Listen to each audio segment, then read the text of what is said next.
Hello everyone, मैं सौरभ गुप्ता इस maths की प्रैक्टिस बैच में आप सभी लोगों का हार्दिक स्वागत करता हूं। तो आज हम लोग प्रैक्टिस सेट नंबर 10 के जितने भी क्वेश्चन हैं 30 क्वेश्चंस उनके बेहतरीन तरीके से सलूशन करेंगे हर क्वेश्चंस के। और उम्मीद करता हूं कि आपने पहले से इन सारे क्वेश्चंस को सॉल्व किया होगा और सॉल्यूशन के माध्यम से भी आपने समझने की कोशिश किया होगा और आपको अच्छे समझ में भी आया होगा। लेकिन यहाँ पर इस वीडियोस के भी माध्यम से आपको बहुत सारी नई जानकारियाँ भी मिलेंगी, इसकी मैं पूरी गारंटी लेता हूँ। और उम्मीद करता हूँ कि अभी तक आपने जितने भी सेशन आपने देखे 9 प्रैक्टिस सेट के पूरे कंप्लीट सोल्यूशन, ये आपके लिए कहीं ना कहीं मैथ्स में कुछ ना कुछ आपके लिए चेंज ला रहा होगा कि किस तरीके से हमें मैथ्स में सोचना है, कैसे हम अपने अस्त्रों का यूज करें। और कौन से अस्त्र की बात कर रहा हूं, मैथ्स में कुछ ऐसे अस्त्र होंगे जिसका यूज करके हम एग्जाम में क्वेश्चंस को जल्दी सॉल्व कर सकते हैं और आपका इंटरेस्ट भी वहां पर बढ़ना स्टार्ट हो जाता है। ठीक है, तो पूरा नजरिया हमारा लोग का चेंज हो सकता है अगर आप इस पे काम करना स्टार्ट करें। उम्मीद करता हूं कि अभी तक आपको सारी चीजें समझ में आई होंगी और इसीलिए अगर आपको लगता है कि आपको यहाँ से बहुत ही ज़्यादा आपको बेनिफिट मिल रहा है तो आप दिए हुए नंबर पर आप कांटेक्ट भी कर सकते हैं और बाकी इंडिविजुअल मैथ्स के बारे में भी आप जानकारी ले सकते हैं। ठीक है, चलिए सेशन को स्टार्ट करते हैं। आज का पहला क्वेश्चन, तो ऐसा देखिए बड़ा आसान सा क्वेश्चन मैं लिया हूं। यहां पर लिखा है कि 3 सही 1/3 में कितने 1/6 हैं। भाई आसान सा क्वेश्चन है, कितने 1/6 हैं। तो ऐसे क्वेश्चन में कुछ करना है नहीं, आपको बस क्या करना है, यहां पर 3 सही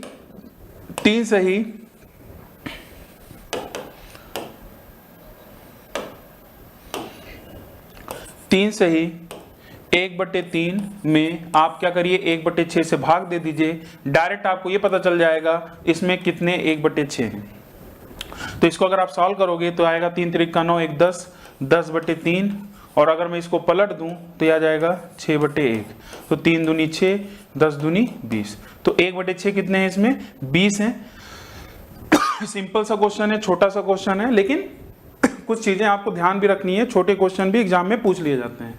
चलिए क्वेश्चन नंबर सेकंड पर आते हैं। क्वेश्चन नंबर जो आपका सेकंड है ये आपका बहुत ही इंपॉर्टेंट है। रेशियो बेस पे मेंसुरेशन से, क्षेत्रमिति से हमेशा आपके एग्जाम में क्वेश्चन बनता है। तो चलिए इस क्वेश्चन पर हम लोग देखते हैं इसका आंसर क्या हो सकता है। लिखा है 2 बेलनों की त्रिज्याओं रेडियाई जो है उनका अनुपात जो दिया है 2:3 है तथा उनकी ऊंचाइयों हाइट्स का अनुपात 5:3 है। इन बेलनों के आयतनों का अनुपात क्या होगा। तो सबसे पहले जो बेलन के आयतन का जो फार्मूला होता है, जो वॉल्यूम होता है, वो आपका होता है क्या, πr²h। जहां r क्या है, रेडियस है, त्रिज्या है, और h क्या है, आपका हाइट है, ऊंचाई है। क्लियर है।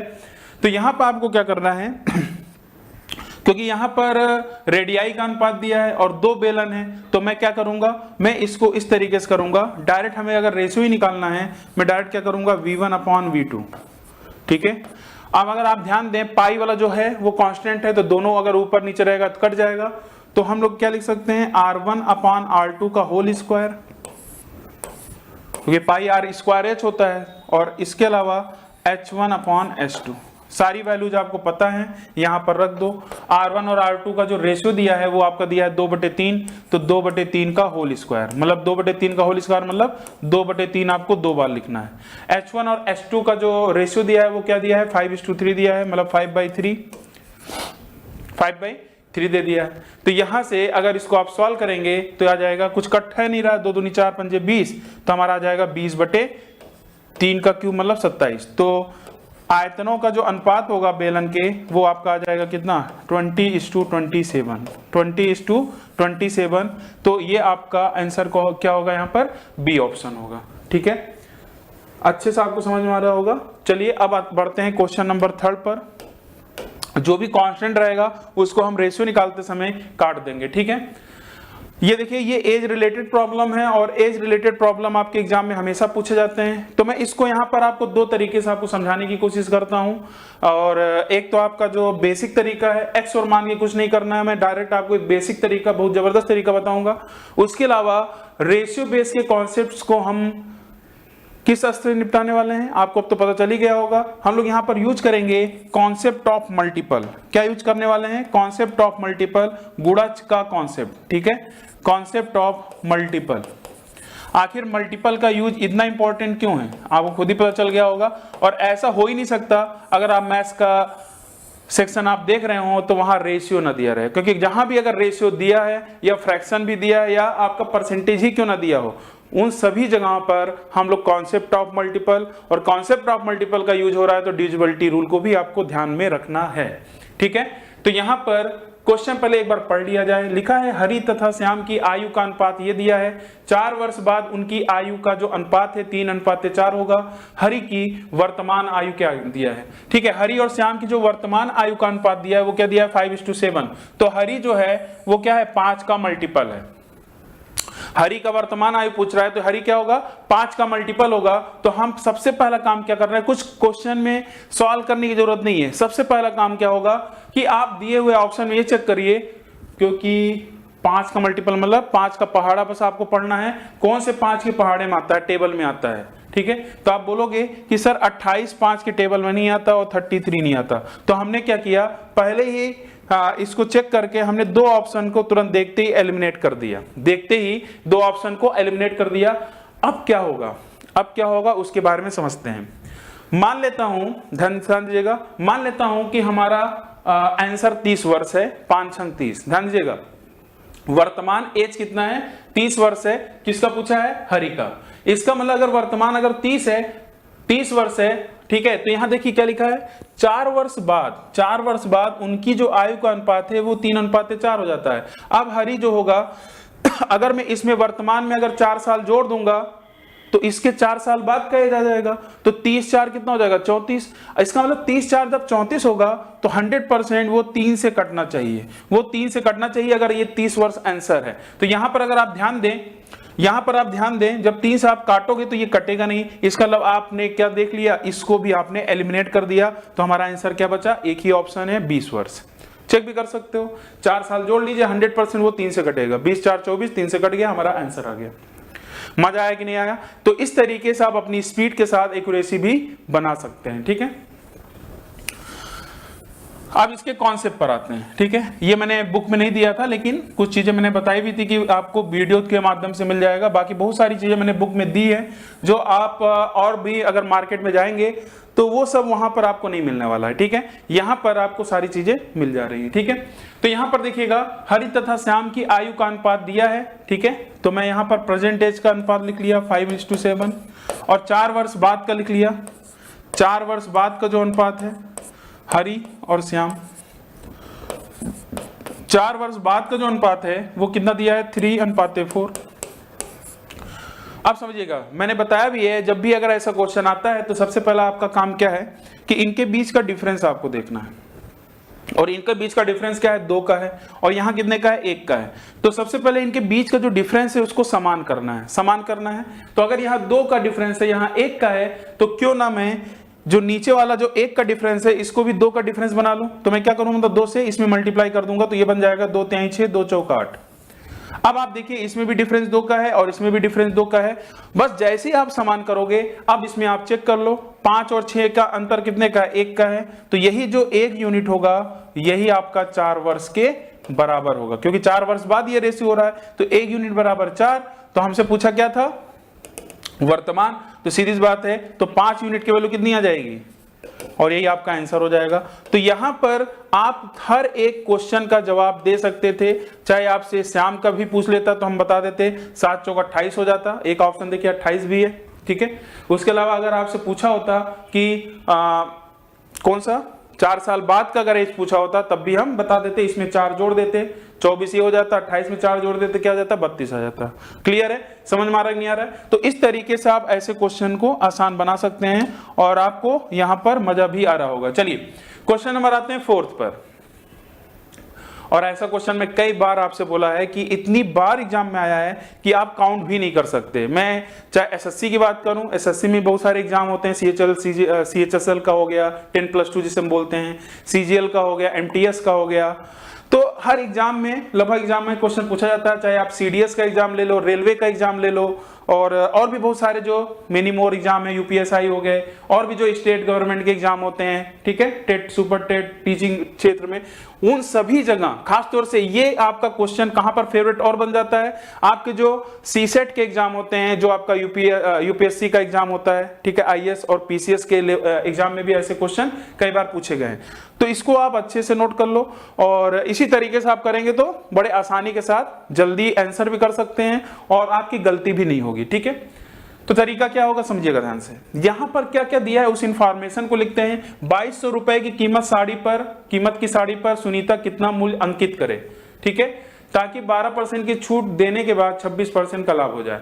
तो 2200 रुपए की कीमत है, इसका मतलब सीपी आपका दिया है कितना, 2200 रुपए, और पूछा है ना सुनीता कितना मूल्य अंकित करे, तो आपसे एमपी की वैल्यू पूछी जा रही है।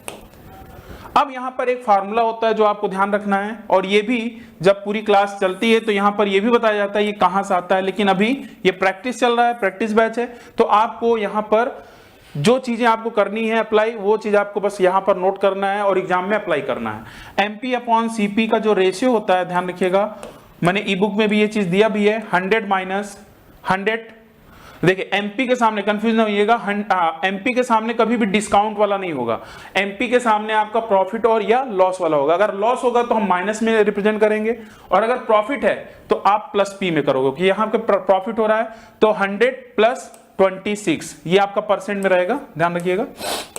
और वैसे भी रेशियो है तो आप चाहो परसेंटेज लिखो या ना लिखो कोई फर्क नहीं पड़ता, क्योंकि वो कट ही जाएगा। ये आपका बनता है 100 प्लस पी, अगर लॉस होता तो लिखते में 100 माइनस लॉस हो जाता, ठीक है, जो भी लॉस परसेंटेज था। और नीचे की साइड जो सीपी के सामने इस साइड होगा, ये 100 डिस्काउंट हमेशा माइनस ही करते हैं, तो डिस्काउंट हो जाएगा कितना, 12, परसेंटेज कट गया। और यहां से एमपी और सीपी का, यहां से एमपी का मान निकालना है, सीपी की वैल्यू कितनी है 2200, तो इसका मैं क्रॉस मल्टीप्लाई कर दे रहा हूं, तो एमपी बराबर मार्क प्राइस जिसे हम अंकित मूल्य बोल रहे हैं, यह आ जाएगा 126 गुणे 2200 बटे 100 माइनस 12 कितना हो जाएगा, 88 हो जाएगा, ठीक है। तो अब इसको आप क्या करिए, इसको आप काट दो, इसको आप किससे काटेंगे, 11 से काट दीजिए, 11 8 88, 11 दूनी 22, ये आपका 200 हो गया, ठीक है।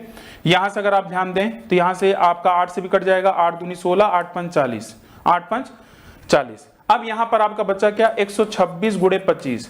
अब आपको जैसा कि मैंने बताया है कि आपको अपने कैलकुलेशन ट्रिक पे भी काम करना होगा, और ये आपका जो ट्रिक है, किसी भी संख्या में अगर आपको मल्टीप्लाई करना है तो 5 की घात अगर वहां पर है, 5 की घात मतलब 5 का स्क्वायर, या 125 दिखे या 625 दिखे, तो उसको हम आसानी के साथ कैलकुलेट कर सकते हैं, ठीक है। इनफैक्ट आपका अगर अपॉन में भी है, डिवीजन में भी ये चीज यूज हो सकता है। तो यहां पर क्या करना है, ध्यान सुनिएगा, ये 5 का स्क्वायर है, 25 क्या लिखते हैं, 5 का स्क्वायर। जब भी अगर 5 की पावर कोई भी हो तो उसको हम मल्टीप्लाई आसान कर सकते हैं।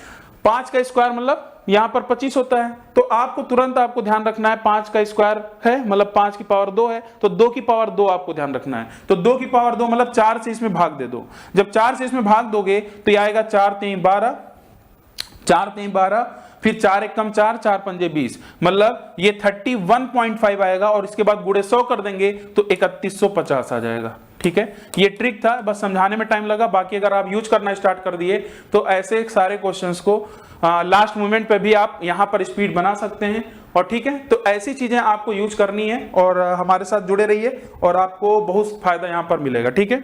और भी जो आपके दोस्त यार हैं उनको भी जरूर बताइए। चलिए आगे बढ़ा जाए। तो क्वेश्चन नंबर इसका जो 4th है, इसका आंसर क्या जाएगा, सी आ जाएगा। तो चलिए आते हैं क्वेश्चन नंबर 5 पर। क्वेश्चन नंबर 5, क्वेश्चन नंबर जो 5 है यहां पर है, ध्यान दीजिएगा, कुछ आदमी एक काम को 18 दिन में करने का वादा करता है, ठीक है। कुछ काम है, एक काम कोई है 18 दिन में करने का वादा करता है, लेकिन उनमें से 6 आदमी अनुपस्थित हो जाते हैं, मतलब आते ही नहीं है। शेष आदमी 20 दिन में काम पूरा करता है। शेष आदमी क्या कर रहा है, 20 दिन में काम को पूरा कर रहा है। मूलतः आदमियों की संख्या क्या है, मान लेता हूं, देखिए इसको 2 तरीके से कर सकते हैं। एक तो हम लोग मानकर पूरा करते हैं, मान लेते हैं कि भाई अगर हमारे पास जो शुरुआत में जो आदमियों की संख्या होगी वो कितनी रही होगी, x रहेगी, इसी की वैल्यू भी निकालनी है। तो कुछ आदमी एक काम को 18 दिन में कर रहा है, इसका मतलब ये 18 दिन अगर काम करता तो ये टोटल काम आ जाता, टोटल काम आ जाता। फिर क्या बोल रहा है, लेकिन उनमें से 6 आदमी अनुपस्थित हो गए, मतलब पहले x थे, अब क्या हो गया x माइनस 6 हो गया, मतलब उसमें से जो भी टोटल आदमी थे 6 आदमी चले गए। फिर क्या बोला है, और शेष आदमी, जो शेष आदमी बचे अब 20 दिनों में काम पूरा कर रहा है। आप खुद सोचो, जब पहले 18 दिन में कर रहा था, ठीक है, जितने भी आदमी थे, अब 6 आदमी चले गए तो सीधी बात है दिन तो बढ़ेगा ही बढ़ेगा ना, वही काम को पूरा करना है, तो हमने क्या कर दिया, बराबर कर दिया। अब यहां से इसको सॉल्व करना है तो 20x माइनस 18x तो 2x हो जाएगा। इसको भी ध्यान से देखिएगा calculation, 20x minus 18x 2x, और यहां से आपका कितना आ जाएगा, यहां से आ जाएगा 120। तो x बराबर आ जाएगा आपका 60 आदमी। कितने आ जाएंगे, 60 आदमी, यही आपका आंसर होगा, और ऑप्शन नंबर क्या होगा, डी होगा। ये तो बेसिक तरीका था जो आप सभी को पता होगा। अब मैं यहां पर जब भी अगर आपका काम, टोटल काम अगर आपका कांस्टेंट है, तो यहां पर हम CPR अप्लाई कर सकते हैं, कांस्टेंट प्रोडक्ट रेशियो, और अभी तक तो आपको इसको यूज करना भी आ गया होगा। तो देखिए अब दूसरा अप्रोच क्या था इसका, इस क्वेश्चन का, वही काम है, जब भी वही काम है तो तुरंत इसको अप्लाई करना है। अब तरीका क्या होगा, आप ये देखिए, शुरुआत में 18 दिन लग रहा था, शुरुआत में 18 दिन लग रहा था, अब कितने दिन लगने लगा, 20 दिन। तो आप बोल सकते हो ना कि दिन में वृद्धि हुई, और दिन में क्यों वृद्धि हुई है, सीरीज बात है, अगर दिन बढ़ा है तो इसका मतलब सीरीज बात है कहीं ना कहीं आदमी ने काम को, कुछ आदमी छोड़ गए होंगे, ठीक है, यही तो हुआ। तो इसका मतलब मैं क्या बोलूंगा कि 2 दिन की वृद्धि हुई, कितने पर, 18 पर, जैसे आप परसेंटेज नहीं निकालते कुछ वैसे ही। तो यहां से आप बोलोगे कि 1/9 की दिन में वृद्धि हो गई, और जब एरो आपने देखा तो आपको बस क्या करना है, ये एक अगर ज्यादा है तो यही एक इसमें ऐड करके आपको घटा देना है, क्योंकि आपको अच्छे से पता है कि ये आपकी कमी आ गई किसमें, अगर ये दिन में वृद्धि हो रही है, कांस्टेंट प्रोडक्ट रेशियो का मतलब यही होता है, अगर ये दिन में वृद्धि हो रही है तो आपका जो भी आदमी रहेंगे उनमें कमी हुई होगी, और ये 1/10 की कमी डायरेक्ट आपका दे दिया किसके बराबर, 6 आदमी, वही तो कम हो रहे हैं। तो एक भाग, ये जो एक भाग होगा, काफी लोग यहां पर कंफ्यूज हैं तो ध्यान दीजिएगा, ये जो एक भाग होगा ये पूरा बता रहा होगा टोटल आदमियों की संख्या, 10 × 6 60। इन फैक्ट ये चीज आप मुजवानी भी कर सकते थे, कैसे करते ध्यान दीजिए, 2/18, 1/9 की वृद्धि हुई, 1/10 की कमी, 6 के बराबर, 10 × 60 आंसर। जब आप प्रैक्टिस के मोड में आते हैं तो इसी तरीके से आपको क्वेश्चंस को सॉल्व करना है, ये बात को ध्यान रखिएगा, ठीक है। चलिए आगे बढ़ते हैं, क्वेश्चन नंबर 5 आपका कंप्लीट हो गया। आगे बढ़ते हैं क्वेश्चन नंबर आपके 6 पर। चलिए, मेंसुरेशन का क्वेश्चन है, मेंसुरेशन का क्वेश्चन यहां पर उसमें भी क्या है, रोम्बस से ये क्वेश्चन आपसे पूछा गया है, जिसे हम लोग बोलते हैं समचतुर्भुज। तो सबसे पहले इसका फिगर बनाते हैं कि समचतुर्भुज क्या होता है। समचतुर्भुज में जो चारों भुजाएं होती हैं वो आपकी बराबर होती हैं, उसके अलावा जो विकर्ण होंगे ये एक दूसरे से 90 डिग्री पर इंटरसेक्ट होते हैं, ये भी आप ध्यान रखिएगा। इसका मतलब आप अगर ध्यान दें, ये जो आपका समचतुर्भुज होगा, अंदर की साइड ये जो ट्रायंगल बन रहा होगा, मान लीजिए ये O है, ट्रायंगल AOD, ये आपका राइट एंगल ट्रायंगल समकोण त्रिभुज बन रहा है। क्या बन रहा है, समकोण त्रिभुज बन रहा है। एक चीज और ध्यान रखिएगा, जो आपका वर्ग होगा, वर्ग और इसमें क्या अंतर है, वर्ग और इसमें ये अंतर है कि वर्ग में भी सारी चीजें समान रहती है, भुजाएं समान रहती हैं, 90 डिग्री पर वो भी कट करता है, लेकिन वर्ग में जो विकर्ण होते हैं, 2 विकर्ण होंगे वर्ग में भी, वर्ग मतलब स्क्वायर में, उनके जो विकर्ण होते हैं आपस में बराबर होते हैं, लेकिन इसमें आपके विकर्ण बराबर नहीं होते हैं, बस इस बात का ध्यान रखिएगा। और एक बात और ध्यान रखिएगा, ये जो आपका है पैरेललोग्राम की प्रॉपर्टीज है, समांतर चतुर्भुज की प्रॉपर्टीज है। तो समांतर चतुर्भुज की एक बहुत इंपॉर्टेंट प्रॉपर्टी है क्या, कि जो भी डायगोनल्स होते हैं, जो इंटरसेक्ट करते हैं, वो आपके क्या होते हैं, अलग अलग, इतना पोर्शन और इतना पोर्शन इक्वल होगा, और ये आपका बाइसेक्ट ईच अदर होता है, ठीक है। अब क्या होगा ध्यान दीजिएगा, यहां पर अगर आप ध्यान दें, ये पूरा डायगोनल दिया है, तो ये आपका 14, ये पूरा 14 है, तो ये अगर 14 है तो ये 14 का आधा कितना हो जाएगा, ये 7 हो जाएगा। ये पूरा 48 अगर मैं मान लूं तो उस 48 का आधा क्या हो जाएगा, 24।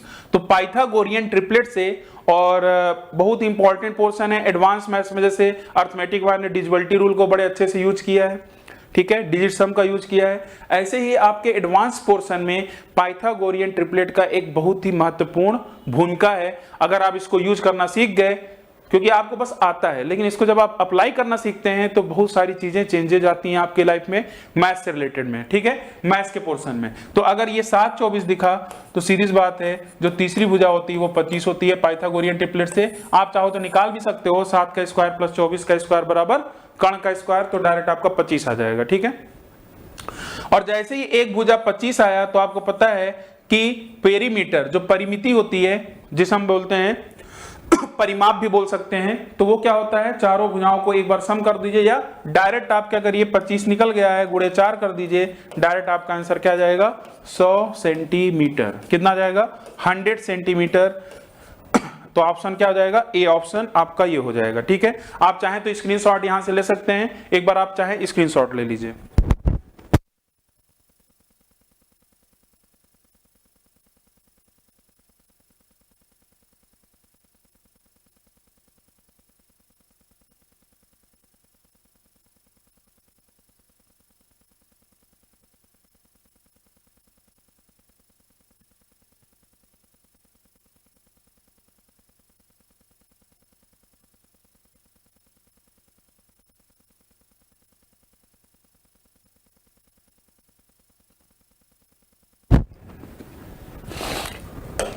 चलिए समझ में आ गया होगा आपको।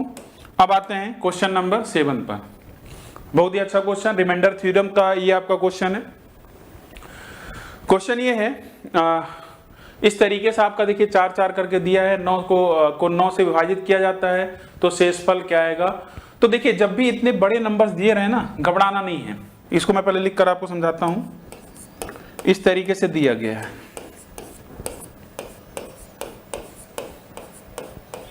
9 से भाग देना है। तो आप क्या करिए ना, इसमें 9 से आप अगर भाग दोगे तो रिमाइंडर कितना बचेगा देख लीजिए। 9 से भाग देने पर इनको जोड़ दीजिए। 4 कितनी बार आया, 4 बार, तो 4 चौक 16, और अगर 16 आ रहा है तो सीधी बात है यहां से आपका जो रिमाइंडर बनेगा 7 बनेगा।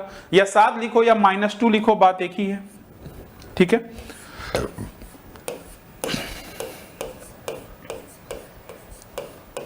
तो अगर -2 है तो -2 का अगर पावर सम है तो इसको मैं प्लस भी लिख सकता हूं, क्या कोई प्रॉब्लम? कोई प्रॉब्लम नहीं। अब यहां पर समझिएगा बात,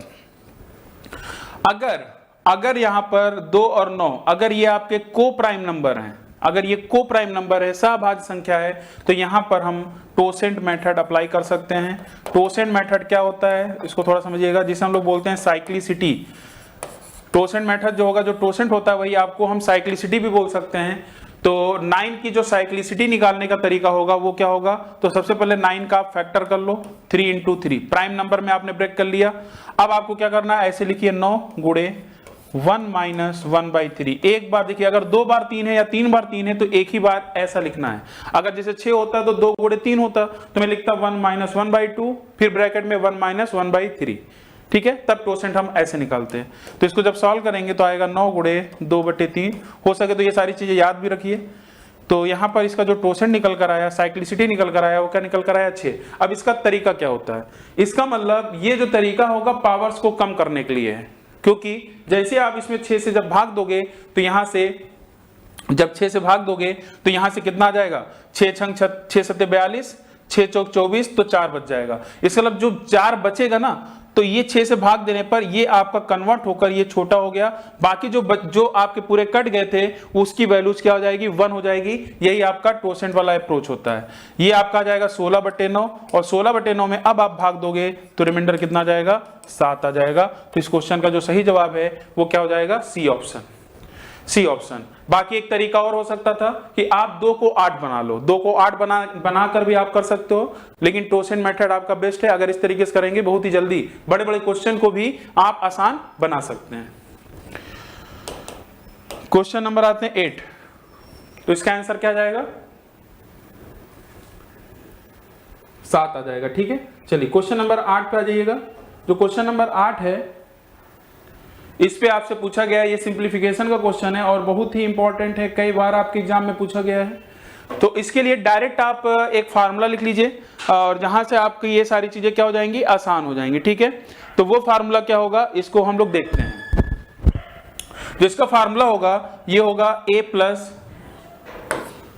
ध्यान दीजिएगा, जो फार्मूला होगा ये होगा a + b का whole square plus a - b का होल स्क्वायर अपॉन में A square plus B square. अगर ये फॉर्मेट है तो इसको जब सॉल्व करते हैं तो इसकी वैल्यू क्या आ जाती है, 2 आ जाती है। अब इसमें घबराना नहीं है कि यहाँ दशमलव में दे दे चाहे जैसा भी दे दे, ये फॉर्मेट आपको दिख गया, ए प्लस बी का होल स्क्वायर प्लस ए माइनस बी का होल स्क्वायर, ए स्क्वायर प्लस बी स्क्वायर, तो इसका आंसर हमेशा क्या आएगा, 2 ही आएगा। तो आप देखते ही इसको सॉल्व कर सकते हैं। ठीक है, तो आगे बढ़ते हैं, क्वेश्चन नंबर आते हैं 9 पर। ठीक है, क्वेश्चन नंबर 9, क्वेश्चन नंबर जो 9 है ये आपका है, यदि 8 घंटे प्रतिदिन काम करते हुए 15 आदमी एक काम को करने में 21 दिन लेते हैं तो उसी काम को 6 घंटे प्रतिदिन करते हुए 21 औरतें कितने दिन में पूरा कर पाएंगी यदि 3 औरतें 2 आदमियों के काम के बराबर काम करती हो। ठीक है, यदि 3 औरतें क्या कर रही हो, 2 आदमियों के काम के बराबर काम कर रही हो। तो सीधी सी बात है, ये जो लास्ट वाली लाइन है ये इंफॉर्मेशन आपको दे दिया है। तो 3 जो औरतें काम कर रही हैं कितने आदमियों के बराबर के हिस्से का काम कर रही हैं, 2 आदमियों के बराबर। तो इसको यूज में हम लोग ले लेंगे। ठीक है, तो अगर मैं इसका रेशियो निकालना चाहूं कि क्या जाएगा, 2:3, 2:3 आ जाएगा। ठीक है, तो यहां तक ये हो गया। अब आप देखिए, यहां से देखिए, यदि 8 घंटे प्रतिदिन काम करके, लिखते चलिएगा, 8 घंटे प्रतिदिन काम करते हुए 15 आदमी, तो मैं आदमी को कैपिटल एम से रिप्रेजेंट कर रहा हूं, एक काम करने में 21 दिन ले रहा है, तो इसके बराबर भाई जो भी काम करेगा उसी काम को कर रहा है, तो इसको इक्वल करते जाएंगे। तो 6 घंटे और 21 औरतें का मतलब 21W और इनटू आपसे पूछा है दिन, कैपिटल डी आपको निकालना है। अब यहां पर समझिएगा, यहां पर आपको चेंज करने की जरूरत नहीं है, जो भी आपने क्षमता निकाला है वही 2 यूनिट यहां पर उठाकर रख दो। क्यों 2, देखिए 2 रख नहीं सकते हैं, आप चाहें तो इसको 2x के अकॉर्डिंग रखेंगे, लेकिन इधर भी देखिए ये w वाला पोर्शन है ना, सॉरी m की वैल्यू जो होगी यहां पर 3x रख सकते हैं इनटू में, लेकिन x रखूंगा नहीं क्योंकि इधर w और m दोनों हैं, तो x वाला कट जाएगा, तो मैं डायरेक्ट 2 ही उठाकर यहां पर रख दूंगा।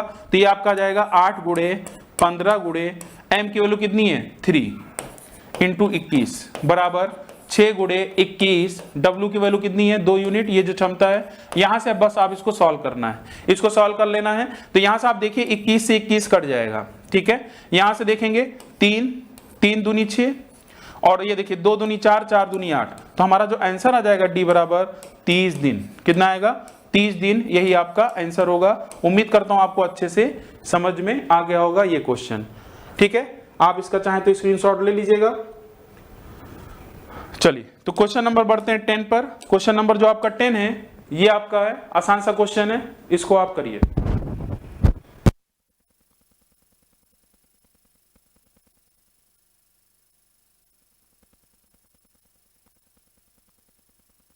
चलिए, क्वेश्चन नंबर जो 10 है यहां पर देखिएगा, आसान सा क्वेश्चन है, इसको चाहे तो आप ऑप्शन के थ्रू भी कर सकते हैं।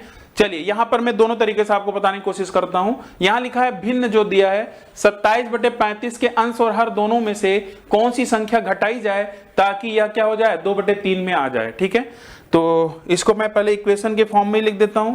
27/35 है, बोला है कि अंश और हर में क्या घटाया जाए, तो मैं इसको x मान लेता हूं, भाई x ही घटाया गया होगा, और घटाने पर क्या आया 2/3। मतलब यहां से इसको आप सॉल्व करके x का मान निकाल सकते हैं, और अभी हम लोग थोड़ी देर में इसको सॉल्व भी करेंगे। ठीक है, अब इसको करने का तरीका क्या होगा, अब आप यहां पर ऑप्शन के थ्रू भी जा सकते हैं। ठीक है, जैसे मान लीजिए मैं 11 ही ऑप्शन रख देता हूं जो आपका आंसर है।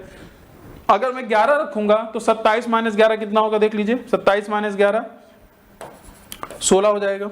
ठीक है, और 35 - 11 कितना हो जाएगा आपका 24 हो जाएगा। अब इसको 8 से काट दो, 8 दूनी 16, 8 3 24, और हमें यही तो चाहिए था। तो एक बार में ही आप देखकर आंसर फाइंड आउट कर सकते हैं, बाकी इसको सॉल्व भी कर सकते हैं। अब मैं देखता हूं कि काफी लोग इसको पूरा सॉल्व करते हैं, 3 27 गुणे 3, फिर माइनस 3x, फिर बराबर 2, ऐसे करते हैं। अब देखिए इसका आसान तरीका मैं बताता हूं कैसे करना है। पहले तो सारी चीजें आपको याद होनी चाहिए। ये 3 की पावर 3 है और ये 3 है, तो 3 की पावर 4 बनेगा, और 3 की पावर 4 मैंने याद करने के लिए बोला भी है, तुरंत आपने मल्टीप्लाई किया, क्या आया 81 आया। लिखना नहीं है, ये चीज समझा रहा हूं, लिखना नहीं है। ये 81 आएगा, जो कांस्टेंट वाले में आपने किया तो 81 आया, और 35 दूनी 70 आया, तो 81 और 70 का डिफरेंस, 81 और 70 का डिफरेंस लिख लीजिए। 81 और 70 का डिफरेंस कितना आएगा 11 आएगा, बराबर ऐसे x वाले में भी देखेंगे 3, देखिए -3x और ये -2x, तो इसका भी अंतर आएगा क्योंकि दोनों ही साइन नेगेटिव में है। इसका मतलब जब हम एक साइड लेकर आएंगे तो दोनों में प्लस माइनस का अंतर आएगा, तो 3 - 2x कितना जाएगा x। एक बार में ही ये चीज सॉल्व हो गया। तो आपको मेरी बात समझ में आ रही कि नहीं आ रही है? तरीका देखिए आपको पता चल ही रहा है, लेकिन बीच बीच में जो मैं आपको तरीका ट्रिक बता रहा हूं, कैसे आपको अपने स्टेप्स को कैसे छोटा करना है, ये चीज आपको अच्छे से समझ में आ रहा होगा। ठीक है, चलिए आगे बढ़ते हैं। क्वेश्चन नंबर आते हैं 11 में। 11 नंबर क्वेश्चन, इसमें पूछा गया है भाई, ऐसा क्वेश्चन तो कितनी बार एग्जाम में पूछा गया और कई बार मैंने डिस्कस भी कर दिया है। अब तो ऐसे क्वेश्चन को तो आप सॉल्व कर ही सकते हैं। निम्नलिखित में से कौन सबसे बड़ा है? निम्नलिखित में से कौन सबसे बड़ा है? तो सबसे पहले इसको आप लिख लो 7/9, ठीक है, 11/14, 3/4 और 10/13। सबसे पहले आप जब निकालते हैं भिन्नों में सबसे बड़ा सबसे छोटा कौन है, तो सबसे पहले ये देखिए इसमें से ये आपका इसमें से कौन सा उचित भिन्न है, कौन सा अनुचित भिन्न है। तो अगर आप ध्यान से देखें ये सारे आपके उचित भिन्न हैं, जिसे हम लोग बोलते हैं इंग्लिश में प्रॉपर फ्रैक्शन। प्रॉपर फ्रैक्शन का मतलब ये होता है कि जो अंश होता है वो हर से क्या होता है, छोटा होता है। ठीक है, तो सारे ही सही हैं, ठीक है। और जितने भी प्रॉपर फ्रैक्शन होते हैं उनके वैल्यूज क्या होती हैं, एक से हमेशा कम ही आती हैं, ये भी आप नोट कर लीजिएगा। अब यहां पर क्या होता है, इसका तरीका क्या होता है, जो इसका डिफरेंस होगा, मतलब आप अंश लिखो और 9 और 7 का जो डिफरेंस आ रहा होगा उसके आप भाग दे दो 7/2, ठीक है। यहां देखिए 11 लिखा, ये 14 था ना, 11/14, तो 14 - 11 कितना आएगा, 3 से भाग दे दो। 3 आपने लिखा, अब इसका डिफरेंस कितना आ रहा है, 1 आ रहा है, 1 से भाग दे दो। फिर इसमें देखिए 10 आपने लिखा, इसका डिफरेंस कितना आ रहा है, 3, 3 से भाग दे दो, ठीक है। अब अगर भाग देंगे तो ये आएगा 3.5। यहां से अगर आप करेंगे तो 3 3 का 9 और 3.6 आएगा। यहां से आपका 3 आ रहा है और यहां से अगर आप करेंगे तो आएगा 3.333 आएगा। तो आपसे पूछा क्या था, आपसे पूछा था सबसे बड़ा, तो सबसे बड़ा आपको कौन सा दिख रहा है, 3.6, और सबसे छोटा पूछता तो कौन दिख रहा है, 3 दिख रहा है। इसका मतलब सबसे बड़ा हमारा जो भिन्न होगा 11/14 होगा और सबसे छोटा कौन सा हो जाएगा, 3/4 हो जाएगा। तो फिलहाल इस क्वेश्चन का जो सही जवाब है वो क्या है, 11/14। ठीक है, तो इसी तरीके से आप क्वेश्चन को आसान कर सकते हैं। चलिए क्वेश्चन नंबर आते हैं 12 पर। क्वेश्चन नंबर 12 लिखा है, एक धनराशि पर 4% प्रति वर्ष की दर से 2 वर्ष में सरल व चक्रवृद्धि ब्याज। देखिए जो साधारण ब्याज होता है जिसे हम लोग बोलते हैं सिंपल इंटरेस्ट, जिसे हम साधारण ब्याज भी बोलते हैं, उसको आप सरल ब्याज भी बोल सकते हैं। ठीक है, सिंपल मतलब सरल। चक्रवृद्धि ब्याज का अंतर क्या है, 10 रुपए है, तो धनराशि क्या होगी। तो ऐसे क्वेश्चन में देखिए सीधी बात है, अगर रेट आपका 2 है और अंतर दिया है 2 वर्ष का, तो आप तरीके देखिए बहुत हैं, मैं आपको एकदम आसान तरीका बताता हूं। ठीक है, तो यहां पर जो रेट है, सबसे पहले इसको आप फ्रैक्शन में चेंज कर लो। जो 4% है इसकी वैल्यू क्या होती है, 1/25, और टाइम कितना दिया है, टाइम आपका 2 वर्ष दिया है, 2 वर्ष। तो हम लोग यहां पर मानते हैं कि लेट जो P होगा वो 25 का स्क्वायर होगा। इसका कॉन्सेप्ट यही है। तो ये आपका एग्जैक्टली नहीं है, ये आपका एग्जैक्टली नहीं है, ये आपका डायरेक्ट आपका क्या आ गया, 625 आ गया। क्लियर। आप देखिए यहां पर भी मल्टीपल यूज कर सकते हैं, ये चीज ध्यान रखिएगा, लेकिन हर चीज में डिस्कस नहीं कर रहा हूं, कुछ चीजें आपके लिए भी छोड़ रहा हूं जिससे आप सोच सकें। तो 625 ये यूनिट है। और हमेशा एक चीज मैंने और बताया था कि अगर 2 साल में आपका सिंपल और साधारण मतलब चक्रवृद्धि ब्याज और साधारण ब्याज का अंतर के रूप में आता है, और अगर ऊपर की साइड 1 है, तो आपको कुछ नहीं करना है, 1 यूनिट बराबर, ध्यान दीजिएगा, 1 यूनिट बराबर डायरेक्ट आपको क्या कर देना, 10 रुपए। ये आना ही आना है। ठीक है, ये आना ही आना है। क्यों आएगा आप खुद देख लो। 625 अगर मूलधन है तो मैं इसका अगर 1/25 निकालूंगा, जो आपके पहले साल का और दूसरे साल का, जब इस तरीके से आप ट्री बनाते हैं, ट्री वाला कॉन्सेप्ट से, तो ये आपका 1/25 कितना आएगा, 25 आएगा, ये 25 आएगा, और इस ब्याज पे भी ब्याज लगेगा, तो 25 1/25 का निकालेंगे क्या आएगा, 1। और यही आपका 2 साल का अंतर होता है। तो वही चीज मैं डायरेक्ट लिख दे रहा हूं। तो 1 यूनिट बराबर कितना आएगा, 10 रुपए, और हमसे पूछा क्या है, हमसे पूछा है 625 यूनिट की वैल्यू, तो बस 1 0 और इसमें लगा दोगे, तो इसका मतलब 625 यूनिट जो आपका मूलधन है, जो आपकी धनराशि है, तो 625 यूनिट क्या हो जाएगा, 6250 रुपए। तो हमारा जो आंसर होगा वो क्या हो जाएगा, सी ऑप्शन। तरीके बहुत हैं, ठीक है, और उम्मीद करता हूं ऐसे बहुत सारे बार, मतलब कितनी बार ऐसा क्वेश्चन पूछा गया है। 3 साल का अंतर साधारण और चक्रवृद्धि ब्याज का जो अंतर देता है 2 साल पे देता है। ये दोनों ही क्वेश्चन बहुत इंपॉर्टेंट है और दोनों ही मैंने डिस्कस कर दिए हैं अपने सेट में। ठीक है, क्वेश्चन नंबर आते हैं 13 पर। क्वेश्चन नंबर 13 है, ये भी बड़ा अच्छा क्वेश्चन है, इसको थोड़ा आप समझने की कोशिश करिएगा। लिखा है एक गांव की जनसंख्या का 5/9 भाग पुरुष है। यदि 30% पुरुष विवाहित हैं तो कुल जनसंख्या में अविवाहित महिलाओं का प्रतिशत कितना है? ठीक है, अविवाहित महिलाओं का प्रतिशत कितना है कुल जनसंख्या के रेस्पेक्ट में, आपसे ये बात पूछी जा रही है। एक चीज ध्यान रखिएगा हमेशा, फिलहाल यहां पर तो कोई वैल्यूज दिया नहीं है, पूरा खेल किसका है? परसेंटेज में पूरा खेल आपका यही फ्रैक्शन का ही है। तो फ्रैक्शन में आपको चीजों को समझना पड़ेगा। जैसे यहां पर आपको ये पहले समझना पड़ेगा कि 9 क्या बता रहा है और 5 क्या बता रहा है। लिखा है एक गांव की जनसंख्या के रिस्पेक्ट में बात कर रहा है, इसका मतलब जो 9 यूनिट है ये आपका बता रहा होगा जनसंख्या। अब 9 का 30%, देखिए अगर इन सब का परसेंटेज आप निकालोगे तो थोड़ा सा दिक्कत होता है। तो जब भी अगर रेशियो में अगर आता है तो उसको आप, जैसे मान लीजिए मैंने पूछा जनसंख्या कितना, आपने बोला सर 9 यूनिट है, तो आप 9 लिख दीजिए, ठीक है। लेकिन आप चाहो तो 2 0 1 0 लगा सकते हो जिससे परसेंटेज निकालने में दिक्कत ना हो, ठीक है। उसके अलावा ये 5 क्या बता रहा है? लिखा है ना एक गांव की जनसंख्या का 5/9 भाग पुरुष है, मतलब इन 9 में 5 यूनिट आपका क्या है? पुरुष है। 5 यूनिट अगर पुरुष है तो आप खुद बताओ महिला कितनी होंगी? भाई 9 टोटल जनसंख्या है, अगर 5 पुरुष हो गए तो 4 क्या हो जाएंगी? महिलाएं हो जाएंगी। अगर 2 0 मैंने यहां लगाया है तो 2 0 यहां भी लग जाएगा, तभी तो इनका सम मिलकर ही तो 900 आएगा। अब जैसे जैसे बोलता जा रहा है वैसे वैसे करते जाना है। परसेंटेज का क्वेश्चन है, यहां लिखा है यदि 30% पुरुष क्या है? विवाहित हैं। 30% पुरुष क्या है? विवाहित है, मतलब पुरुषों में जो 30% होंगे विवाहित हैं। तो विवाहित वाले कितने होंगे देखिएगा ध्यान से। चलिए 500 का 30% कितना होगा? 500 का 10% 50 होता है। 500 का 10% आपका कितना होता है? 50 होता है। तो 30% कितना हो जाएगा? 150 हो जाएगा। तो जितने पुरुष 500 में जो पुरुष विवाहित हैं वो कितने हैं? 150 आ गए। कितने आ गए? 150 आ गए।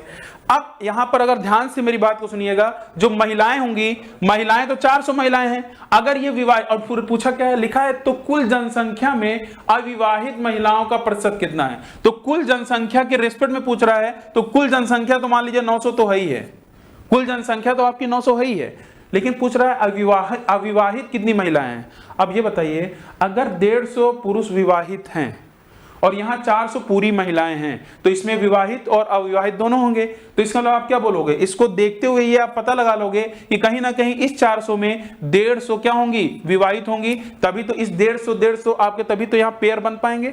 बचेगा कितना? बचेगा आपका 250। तो जो 250 बचेगा यही आपके अविवाहित महिलाओं की संख्या आ जाएगी। और जैसे 250 अविवाहित महिलाओं की संख्या आई, यही तो पूछा था कि कुल जनसंख्या में अविवाहित महिलाओं की संख्या क्या परसेंट क्या होगा? 2 0 से ये काट दीजिए, तो 9 से अगर आप इसको काटोगे तो आएगा 9 दूनी 18, 9 दूनी 18 हो गया, 9 सते 63, ठीक है। उसके बाद आ जाएगा कितना? 9 सते 63 हो गया। फिर आपका बच जाएगा आपका यहां से 7 70, तो ये फिर आ जाएगा आपका 27 सही 7/9। कितना जाएगा? 27 सही 7/9 आपका आ जाएगा। आंसर आ रहा है कि नहीं आ रहा है? तो इस तरीके से आप क्वेश्चन को आसान कर सकते हैं। इंपॉर्टेंट है, ऐसे क्वेश्चन आते हैं तो आपको लैंग्वेज पे कमांड होना चाहिए। अगर जिस दिन लैंग्वेज पे कमांड हो गया तो आपको अर्थमेटिक खुद ही आसान लगना स्टार्ट हो जाएगा, ठीक है। चलिए, पूरे फ्रैक्शन के कॉन्सेप्ट से हम इन सारे क्वेश्चंस को सॉल्व कर सकते हैं। क्वेश्चन नंबर 13, इसका आंसर था आपका सी। चलिए क्वेश्चन नंबर आते हैं 14 पर। क्वेश्चन नंबर जो आपका है ये क्या है? 14 नंबर क्वेश्चन है। और 14 नंबर क्वेश्चन में एक चीज तो अगर आप ध्यान से देखें तो कुछ मैं लॉजिक भी आपको बताना चाहूंगा जहां से आप सोच नहीं पाते हैं, ठीक है। ऐसा हुआ भी है कई बार, इसलिए मैं बताने की कोशिश कर रहा हूं। देखिए सारी चीजें मैं, जैसे आप सोचते हैं ना, ई बुक में मैंने पूरी कोशिश किया है कि हर जगह कुछ ना कुछ एग्जाम वाला अप्रोच बताऊं, लेकिन हर चीज पॉसिबल नहीं है। अगर मैं हर चीज पूरा लिखने बैठ जाऊंगा ना तो पता चला कि बहुत ही मोटी वो हो जाएगी। इसीलिए यहां पर मैं आपको वो वीडियोस दे रहा हूं, वीडियोस के माध्यम से जो वहां नहीं बता पाया यहां पर आप देख सकते हैं और आपको मजा भी आ रहा होगा।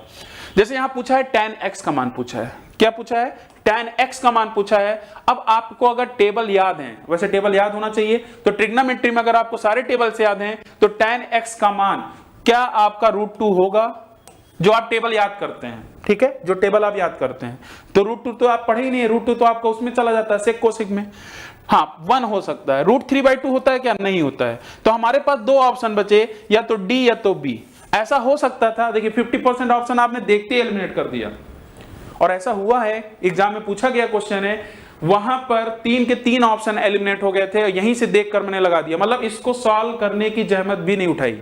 ठीक है, चलिए, लेकिन हम इसको सॉल्व करते हैं। इसको सॉल्व करने का तरीका क्या, ध्यान दीजिएगा।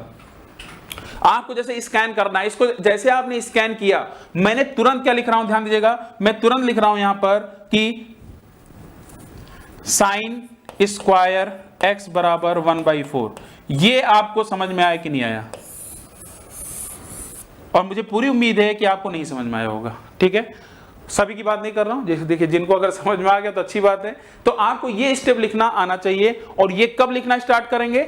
आज समझाने के बाद आप ये ही डायरेक्ट लिखना स्टार्ट कर देंगे, कैसे इसको लिखा जाता है। ठीक है, तो साइन स्क्वायर x = 1/4 है, तो ये कैसे आया है, इसी को हम लोग बात करते हैं। यहां पर देखिए इसको लिखने का तरीका क्या है। आप अगर ये देखिए, आपने पढ़ा होगा कि sine square x plus cos square x की वैल्यू क्या होती है? Sine square x plus cos square x की वैल्यू क्या होती है? 1 होती है। ठीक है, तो यहां पर आप बताइए, अगर ये 3 कॉस स्क्वायर x है और इसको मैं 3 साइन स्क्वायर x लिख सकता हूं? मैं देखिए कैसे लिखूंगा, जबकि ये लिखना नहीं है, बस समझाने के लिए बता रहा हूं। इसको मैं 3 साइन स्क्वायर x लिख सकता हूं, और क्या लिख सकता हूं? 4 साइन स्क्वायर x। मतलब इसको आपने दो पार्ट में ब्रेक कर दिया, और यहां से क्या आया? 3 कॉस स्क्वायर x बराबर 4। अब यहां से 3 जब कॉमन लेंगे तो अंदर की side sine square x plus cos square x हो जाएगा, और इसकी वैल्यू 1 हो जाएगी। तो ये 3 कांस्टेंट बन गया, और 4 - 3 कितना आ जाएगा? 1 आ जाएगा। तो मैं क्या लिखूंगा अगले स्टेप में? 4 साइन स्क्वायर x बराबर 4 - 3 क्या आ जाएगा? 1, और साइन स्क्वायर x की वैल्यू कितनी आ जाएगी? 1/4। यही चीज मैंने आपको डायरेक्ट लिखना बताया। तो कैसे स्टेप्स को कैसे हम लोग छोटा करते हैं, स्किप करते हैं, वो चीज आपको आना चाहिए। ये स्टेप आपको करना नहीं था, लेकिन अगर आप नोट्स बना रहे हैं तो आप इसको लिख सकते हैं। ठीक है, अब कैसे करेंगे ध्यान दीजिएगा। अब मैं थोड़ा डायरेक्ट आपको ले चलता हूं। जब भी अगर ऐसा भाई कई बार क्वेश्चन पूछा गया है, तो जो मिनिमम होगा उसी को बस पकड़ना है। जब साइन स्क्वायर और कॉस स्क्वायर के पार्ट में रहेगा, तो जो मिनिमम होगा उसको आप ले लो 3। डायरेक्ट आप क्या करो, मैं डायरेक्ट ये स्टेप बता रहा हूं कैसे करना है। आपने उसको लिखा, डायरेक्ट इसमें से जो भी इधर इक्वल में रहेगा उसमें से घटा दीजिए। 4 - 3 कितना आया? 1 आ गया। फिर बटे के बाद जो बटे वाला पोर्शन है वो क्या होगा देखिए, और जो भी ज्यादा होगा, ऐसा हो सकता है कि ये 7 इधर होता और ये 3 इधर होता। अगर ये 7 इधर होता तो कॉस स्क्वायर x बराबर आता। ठीक है, तो इधर ज्यादा है, इसका हमारा जो आंसर आएगा, ध्यान दीजिएगा, जो हमारा आंसर आएगा वो साइन स्क्वायर x में आएगा। देखते ही आप समझ जाओगे। और यहां से आपने क्या देखा? 4 - 3 कितना आ गया? 1, और 1 बटे में क्या आएगा? तो आप देख लो, इस 7 को दो पार्ट में ब्रेक करना है। 3 प्लस क्या आ रहा है? 3 प्लस क्या आ रहा है? तो 3 + 4 आ रहा है। तो डायरेक्ट आपने क्या लिख दिया? एक बार में ये लिख दिया। अब यहां से आप सारी चीजें निकाल सकते हैं। तो साइन x बराबर क्या हो जाएगा?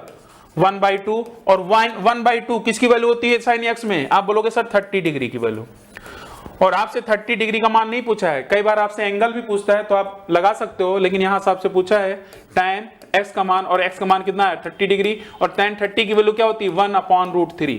तो इस क्वेश्चन का जो आंसर था डी ऑप्शन था। अगर एक ही ऑप्शन होता तो हम देखते ही लगा देते, ये सब सॉल्व करने की जरूरत ही ना पड़ती। ठीक है, तो जैसे आप कुछ लोग सोचते हैं कि सर अर्थमेटिक में ही ये सारी चीजें, बहुत सारी चीजें यूज कर सकते हैं, लेकिन आप गलत हैं, क्योंकि एडवांस मैथ्स में भी अगर आपका अप्रोच क्लियर है तो आप बहुत सारे क्वेश्चंस को देखते ही निपटा सकते हैं। ठीक है, ये भी आपका one of the best question है ट्रिग्नोमेट्री से। ऐसे क्वेश्चन भी कई बार एग्जाम में पूछे गए हैं, तो इस फॉर्मेट पे तो कई बार आपके एग्जाम में क्वेश्चन पूछा गया है। ये फिलहाल आपका वेरिएबल का फॉर्मेट है, वेरिएबल्स में दिया है, ये वैल्यूज में देकर भी पूछता है। जैसे दे देगा 5 बराबर 3 sin θ - 4 cos θ, तो इसकी वैल्यू पूछ लेगा। वही चीज में a की वैल्यू जो रहेगी वही रख कर आप निकाल सकते हैं। तो इसको निकालने का तरीका क्या होता है? फिलहाल इसको आप रिजल्ट याद रखिएगा। इसका जो रिजल्ट होता है ये होता है x² + y² बराबर a² + b² होता है। क्या होता है? ये आपका रिजल्ट होता है। अब ये कैसे आता है, इसी पे हम लोग थोड़ा फोकस करते हैं। यहां पर अगर आप ध्यान से देखें, x बराबर a cos θ plus b sin θ, clear है? तो इसको कैसे करना है? ये दो इक्वेशन है, दोनों को आप क्या करिए, क्योंकि आपसे अगर ये पूछा है तो x² आपको लाना पड़ेगा, y² लाना पड़ेगा, तो दोनों ही इक्वेशन को क्या कर दीजिए? होल स्क्वायर कर दीजिए। ठीक है, होल स्क्वायर करके जोड़ दीजिए। देखिए अब मैं डायरेक्ट कर रहा हूं, अगर मैं इसका स्क्वायर करूंगा और इसका स्क्वायर करूंगा तो LHS का स्क्वायर करूंगा, देखिए ये आ गया। अब RHS का स्क्वायर करके इसका भी स्क्वायर करके RHS वाले पोर्शन को जोड़ देना है, तो a बन जाएगा a प्लस बी का होल स्क्वायर। तो मैं देखिए क्या लिख सकता हूं, a square cos square theta plus B square sine square theta और plus 2ab sine theta cos theta. अब इसका कर लीजिए, यहां से आएगा आपका a square sine square theta plus B square cos square theta और minus 2ab sine theta cos theta. देखिए पूरा पूरा मैंने बोर्ड का यूज किया है इसमें। तो यहां पर अगर आप ध्यान दें, यहां से देखिए plus 2ab sine theta cos theta cut जाएगा, माइनस वाले से कट जाएगा। अब यहां से देखिए क्या आ गया, X square plus Y square बराबर ए स्क्वायर कहां पर है, देखिए ए स्क्वायर यहां पर है, कॉस स्क्वायर में है और कहां पर है, यहां पर है। तो ए स्क्वायर अगर मैं कॉमन ले लूंगा तो अंदर की साइड बचेगा sign square theta plus cos square theta. ठीक है, ऐसे बी स्क्वायर वाला भी अगर कॉमन आप लोगे तो बी स्क्वायर वाले में देखिए क्या बचेगा, साइन स्क्वायर थीटा और प्लस कॉस स्क्वायर थीटा, और इसकी वैल्यू क्या होती है, 1 होती है, अभी अभी आपने पढ़ा है। तो ये आपका आ जाएगा क्या, रिजल्ट आपका डायरेक्ट ये प्रूफ हो गया। और लेकिन मैं यही कहूंगा एग्जाम में ये चीज याद होना चाहिए, एग्जाम में आपको ये पोर्शन तैयार होना चाहिए। ठीक है, तो ये रिजल्ट याद रखिएगा। तो इसका आंसर जो आएगा वो क्या आएगा, सी ऑप्शन। चलिए क्वेश्चन नंबर 15 हो चुका है। अब आगे बढ़ते हैं क्वेश्चन नंबर 16 पर। क्वेश्चन नंबर जो 16 है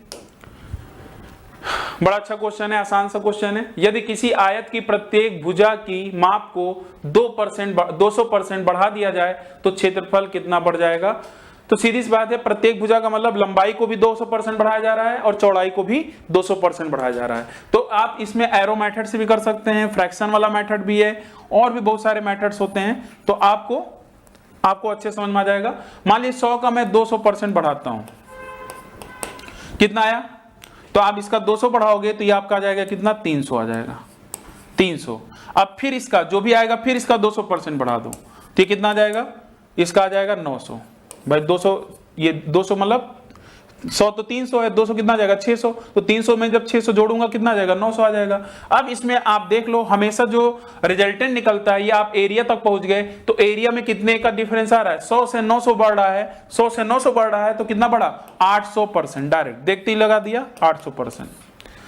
ध्यान दीजिएगा, यहां पर छोटी सी चीजें चेंज करके आपको कंफ्यूज कर सकता है। यहां बोला है क्षेत्रफल कितना बढ़ जाएगा, तो क्षेत्रफल कितना बढ़ा, 900 माइनस 100, 800 बटे 100।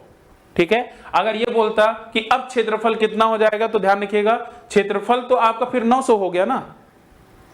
परसेंटेज में इस चीज का ध्यान रखिएगा, बढ़ने घटने की पूरी बात करेगा तो उसको अच्छे से समझेंगे। नहीं पर ये देखिए, एक ऑप्शन आपका 900 भी है, कई लोग 900 भी लगाने वाले होंगे, लेकिन यहां पर जो ऑप्शन होगा वो क्या होगा, डी होगा। 800% आपका क्षेत्रफल क्या हो जाएगा, बढ़ जाएगा, इंक्रीज कर जाएगा। क्वेश्चन नंबर 17 पर आ जाइएगा।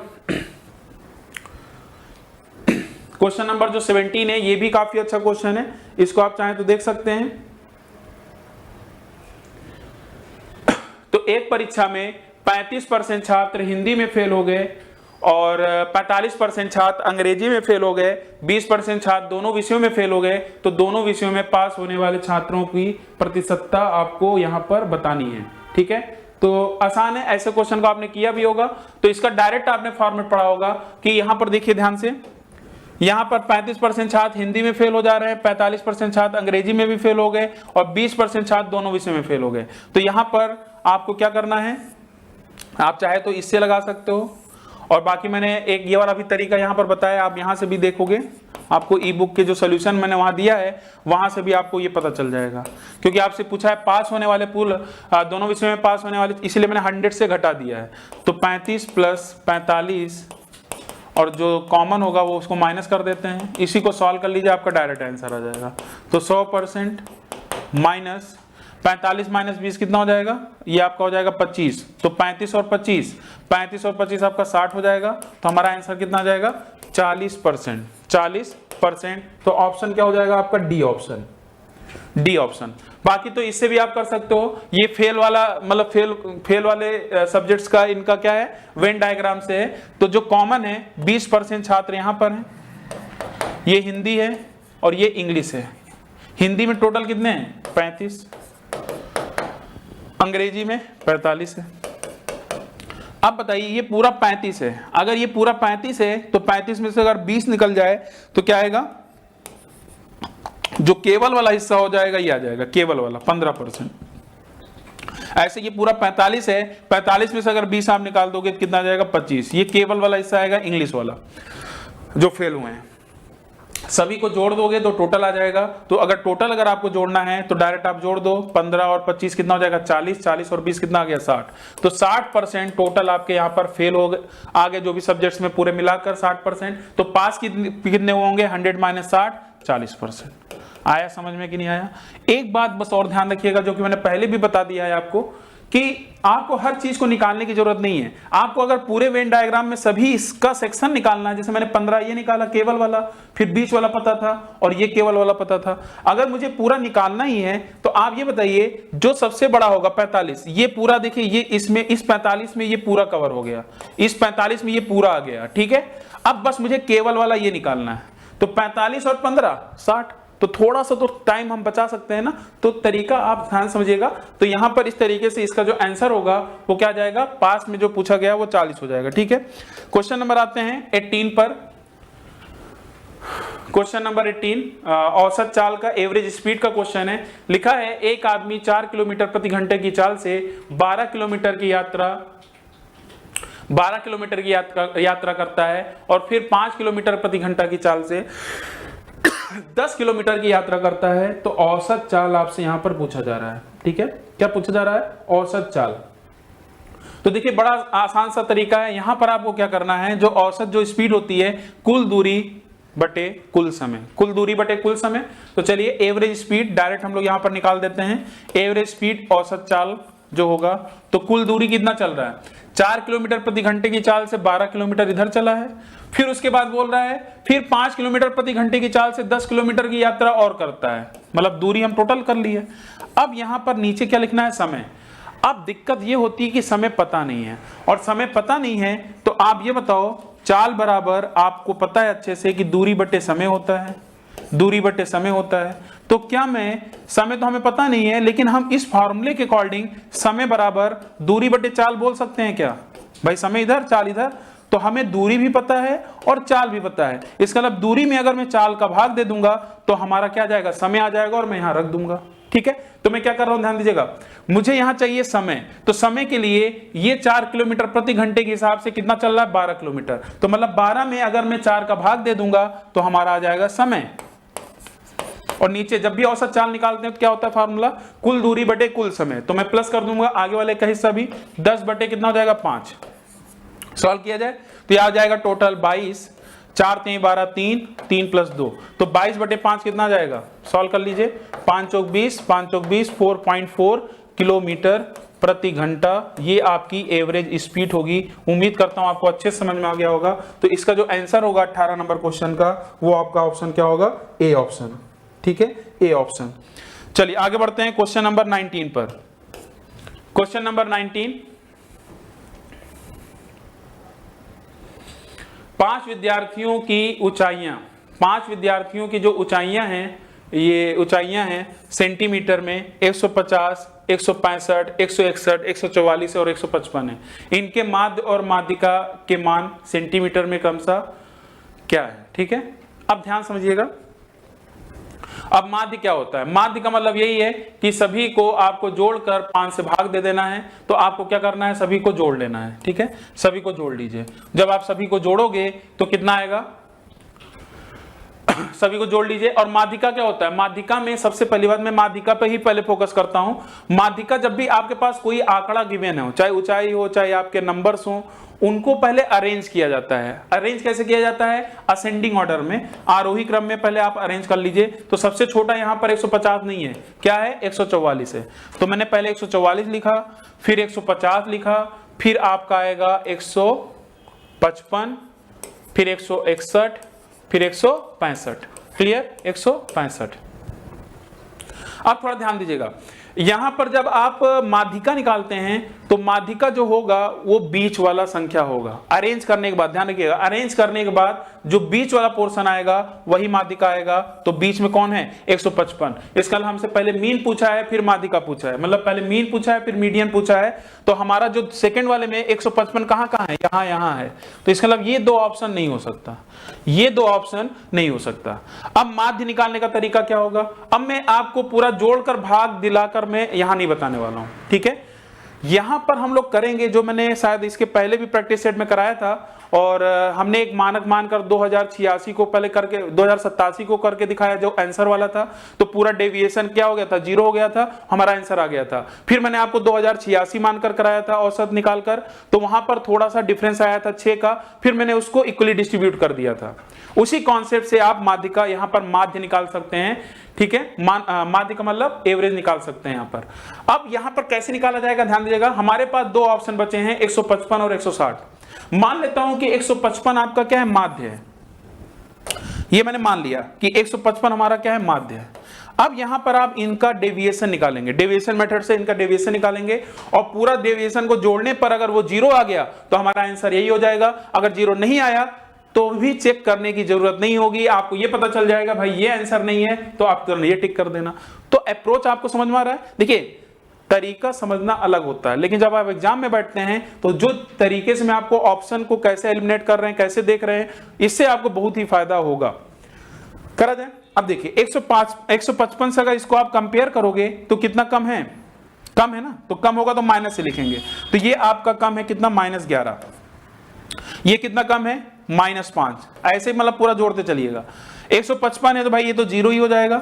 यहां पर देखिए ये आपका कितना ज्यादा है, ये आपका 6 ज्यादा है, और ये कितना ज्यादा है, 10 ज्यादा है। इसका डेविएशन देखिए टोटल करने पे क्या आपका पूरा 0 हो रहा है। तो आप ध्यान दीजिए ये आपका आएगा -16, और यहां से देखिए 6 + 10 + 16, ये 0 आ गया। इसका मतलब 100% हमारा जो मीन है यही।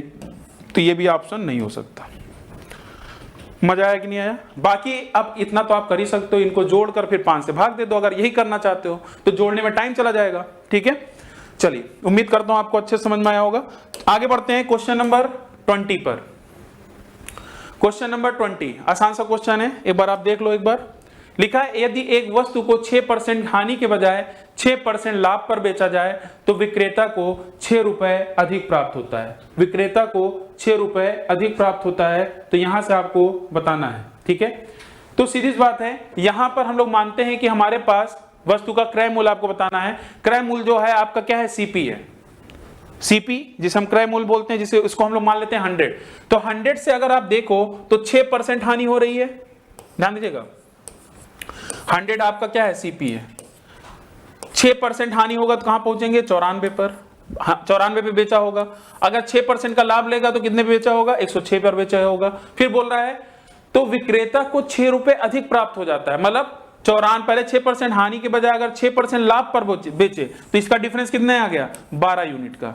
तो यही 12 यूनिट क्या है, यही तो अधिकता होगी, तभी तो 6 रुपए अधिक मिला उसको। लेकिन ये लिखना नहीं है। ऐसा अगर क्वेश्चन है तो ये बस समझाने के लिए था। अब आप मेरी बात समझिएगा, अगर ऐसा क्वेश्चन है, एक अगर हानि है और एक लाभ है, एक हानि एक लाभ या लाभ या हानि, अगर ऐसा अपोजिट में दिया है तो डायरेक्ट आप इसको जोड़कर 12 यूनिट लिख लेना। 6 से 12 यूनिट बराबर ये जो 6, ठीक है। फिर डायरेक्ट आप यहां से देखिए 6 दूनी 12 हो गया, तो 2 यूनिट बराबर 1, 2 यूनिट बराबर 1। तो मुझे 100 अगर निकालना है तो इसमें गुणे 50 कर देंगे, और क्योंकि 100 ही यूनिट तो क्रय मूल्य है, और इधर भी गुणे 50 कर देंगे, कितना जाएगा आंसर, 50 रुपए। आंसर कितना आएगा, 50 रुपए, डी ऑप्शन। हाँ, अगर यहां पर दोनों ही जगह हानि है, अगर दोनों जगह हानि है या दोनों जगह ही लाभ है, तो ऐसे नहीं करना है, बस यहीं से आप देख लीजिएगा। अगर दोनों जगह लाभ या दोनों जगह हानि है तो उनका बस डिफरेंस करके डायरेक्ट बराबर कर देना है। अगर दोनों अपोजिट हैं तो दोनों जोड़कर बराबर कर देना है, ठीक है। बस ये चीज आप ध्यान रखिएगा, जो आपको ई बुक के सोल्यूशन में भी, वहां पर जो आपको बुक मिला है वहां पर भी आप देखिएगा, उसी तरीके से मैंने डायरेक्ट किया है। क्वेश्चन नंबर आते हैं 21 पर। क्वेश्चन नंबर 21, हाँ ये थोड़ा सा समझिएगा ध्यान से। ये जो क्वेश्चन है इसमें लिखा है निम्नलिखित में से कौन सी एक अपरिमेय संख्या है। अपरिमेय संख्या को बोलते हैं हम इंग्लिश में इररेशनल नंबर। क्या बोलते हैं, इररेशनल नंबर। और परिमेय संख्या को बोलते हैं रेशनल नंबर। अब यहां से आपको ऑप्शन को देखकर आपको यहां से बताना है कौन सा आपका परिमेय है, कौन सा अपरिमेय है। ये तो नहीं बताना, फिलहाल जो क्वेश्चन पूछा यहाँ अपरमेय की आपको तलाश करना है। अब ऑप्शन में ये नहीं कि हर एक ऑप्शन को चेक करना है, आपको बस ये ढूंढना है कि अपरमेय संख्या क्या होती है।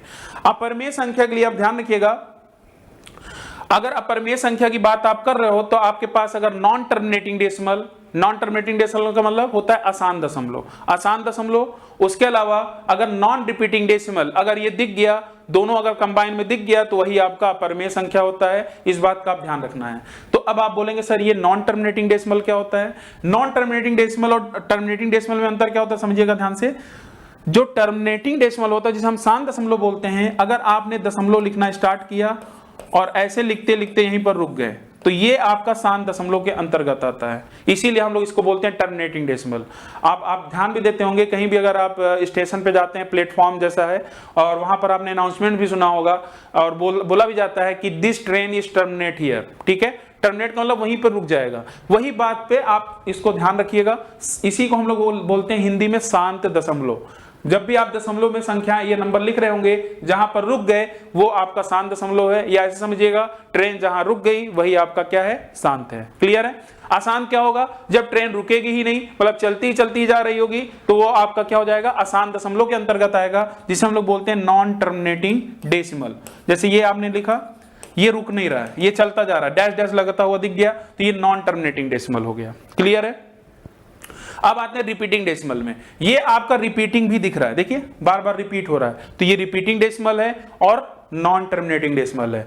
तो आप नोट कर लीजिएगा, रिपीटिंग का मतलब होता है हिंदी में आवर्ती दशमलव, और नॉन रिपीटिंग जो बोलते हैं वो बोलते हैं अनावर्ती दशमलव। रिपीटिंग को क्या बोलते हैं? आवर्ती दशमलव, और नॉन रिपीटिंग डेसिमल को बोलते हैं अनावर्ती दशमलव। नॉन रिपीटिंग का मतलब जो रिपीट ना हो रहा हो। ठीक है, अब मैं यहां पर पॉइंट्स को नोट करा दे रहा हूं, क्योंकि आपके एग्जाम में जरूरी नहीं कि भाई जो मैं बताया अपरमेय को डिस्कस कर दिया, पता चला परमेय आ गया।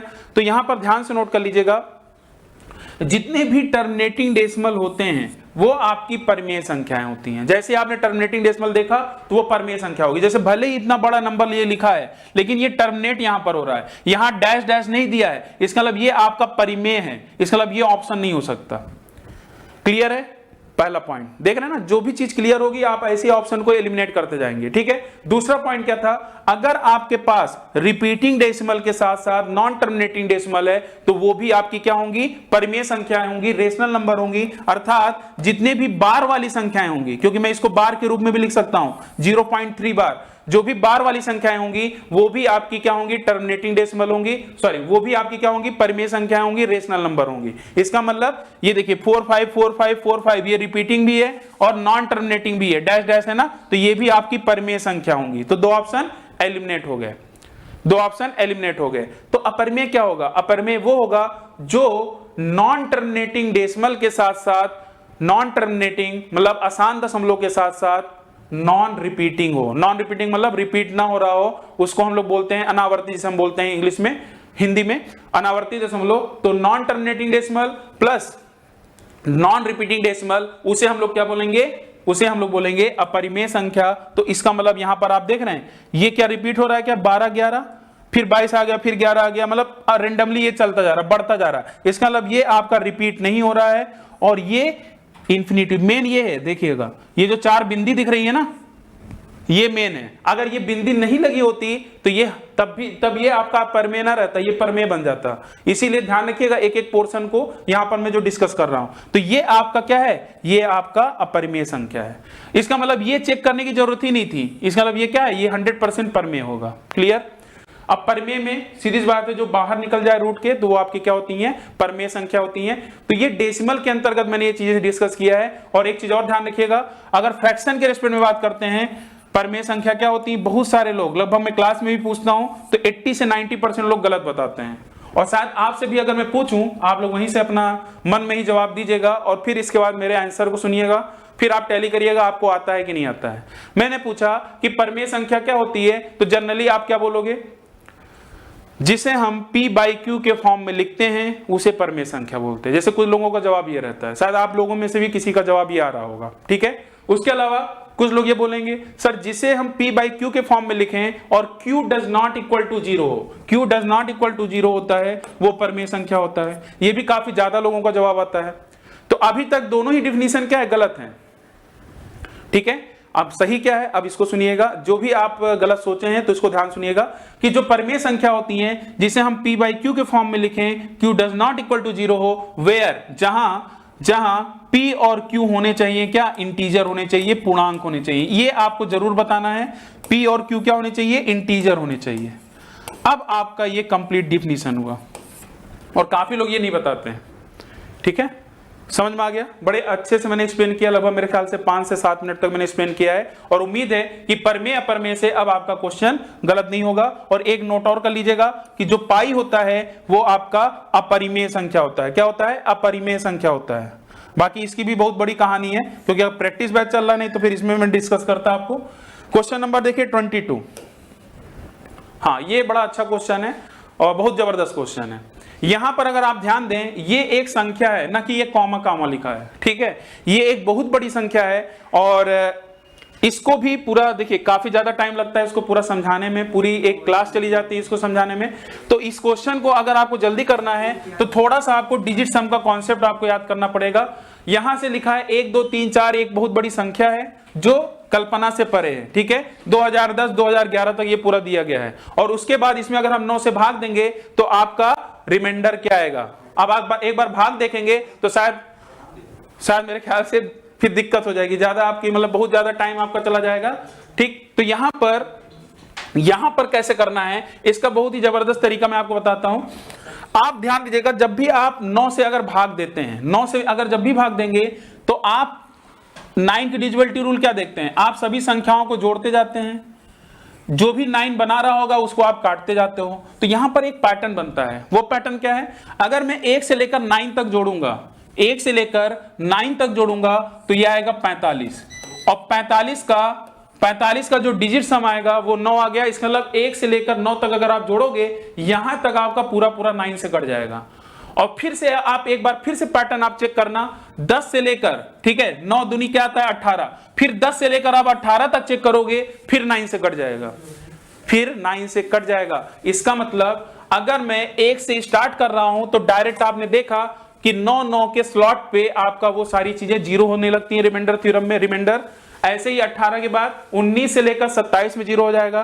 तो मुझे ऐसे देखूंगा तो बड़ा टाइम लगेगा। डायरेक्ट आपको क्या करना है, 9 का टेबल पढ़ना है, और 9 का जब आप टेबल पढ़ोगे तो 2007, इसके देखिए इसके पहले क्या है 2007,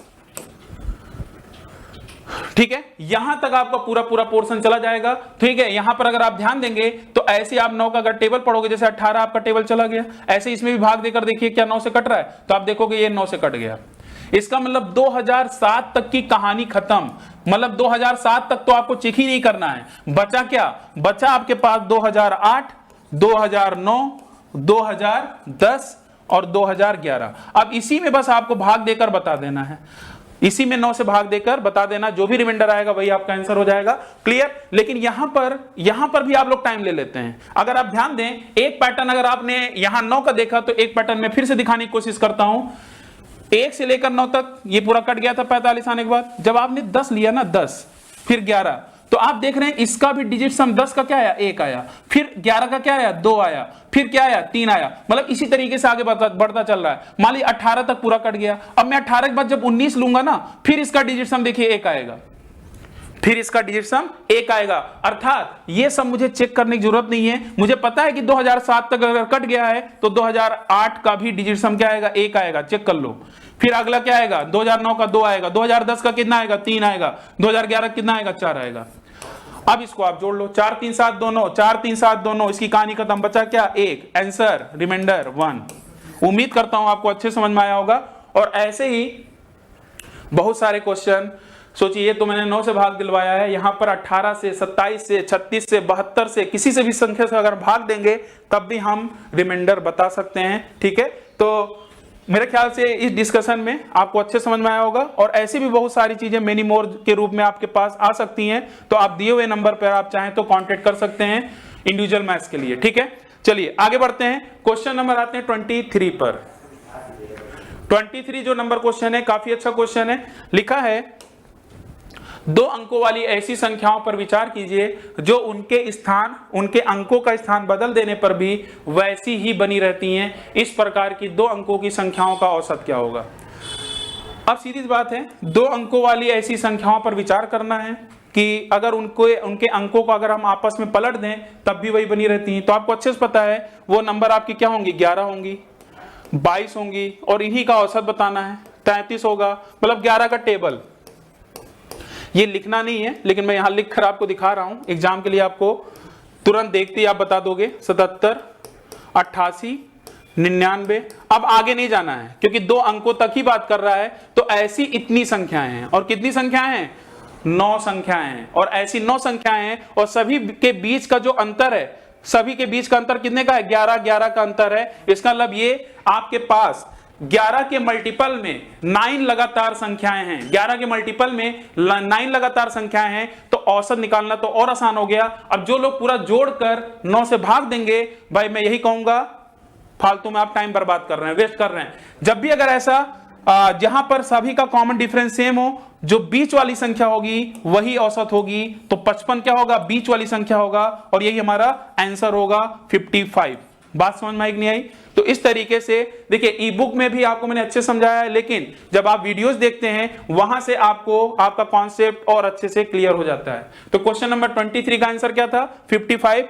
अच्छा क्वेश्चन था, ध्यान रखिएगा। ऐसे क्वेश्चन भी आप आएंगे तो आप आराम से इन सारे क्वेश्चन को भी आप सॉल्व कर सकते हैं। यहां पर क्वेश्चन नंबर 24, क्वेश्चन नंबर जो 24 है, इसका आंसर क्या होगा, इस पे हम लोग काम करते हैं। यहां पर लिखा है कि राम 20,000 रुपए अपने 2 दोस्तों को उधार देता है। वह पहले दोस्त को 12,000 रुपए 8% वार्षिक साधारण ब्याज की दर पर देता है।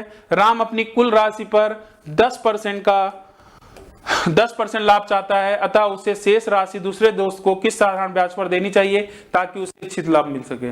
अब इतना बड़ा लैंग्वेज पूरा लिख दिया गया और आप घबरा गए, लेकिन ऐसे क्वेश्चन बड़े आसान होते हैं।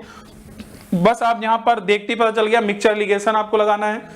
तो क्या करना है, 2 दोस्त है, पहला है और दूसरा है। तो मान लीजिए पहले दोस्त को 8% पर, दूसरा आपको पता करना है, और टोटल जो होता है, जो बीच में होता है वो कंबाइन होता है। तो टोटल जो लाभ हो रहा है कितने का हो रहा है, 10% का लाभ हो रहा है। अब पहले दोस्त को उसने क्या बोला, पहले दोस्त को उसने 12,000 रुपए दिया है। इसका मतलब जो 8% पे दे रहा था उसको उसने 12,000 ठीक इसके नीचे लिखा मैंने।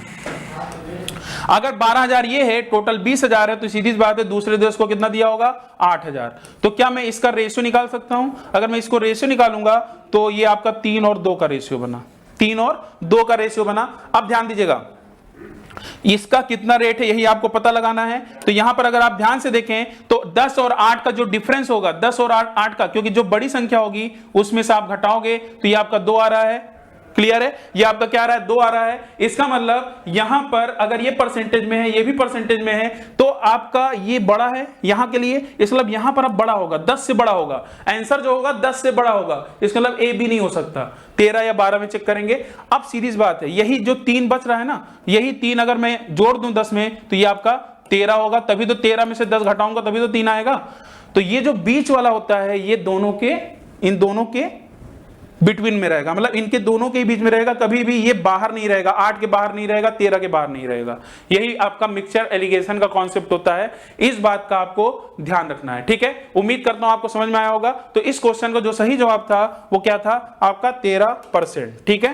क्वेश्चन नंबर आपका 24 फिनिश हो चुका है। आते हैं क्वेश्चन नंबर 25 पर। क्वेश्चन नंबर 25 एक बार आप इसको देख लो, फिर इसको लगाते हैं।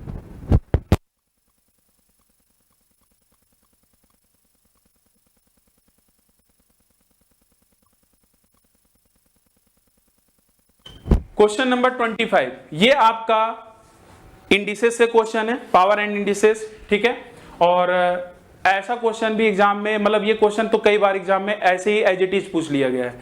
तो यहां पूछा क्या गया है, एक्स वाई जेड का आपसे मान पूछ रहा है, एक्स वाई जेड का मान पूछ रहा है। तो यहां से कैसे करेंगे, ध्यान समझिएगा।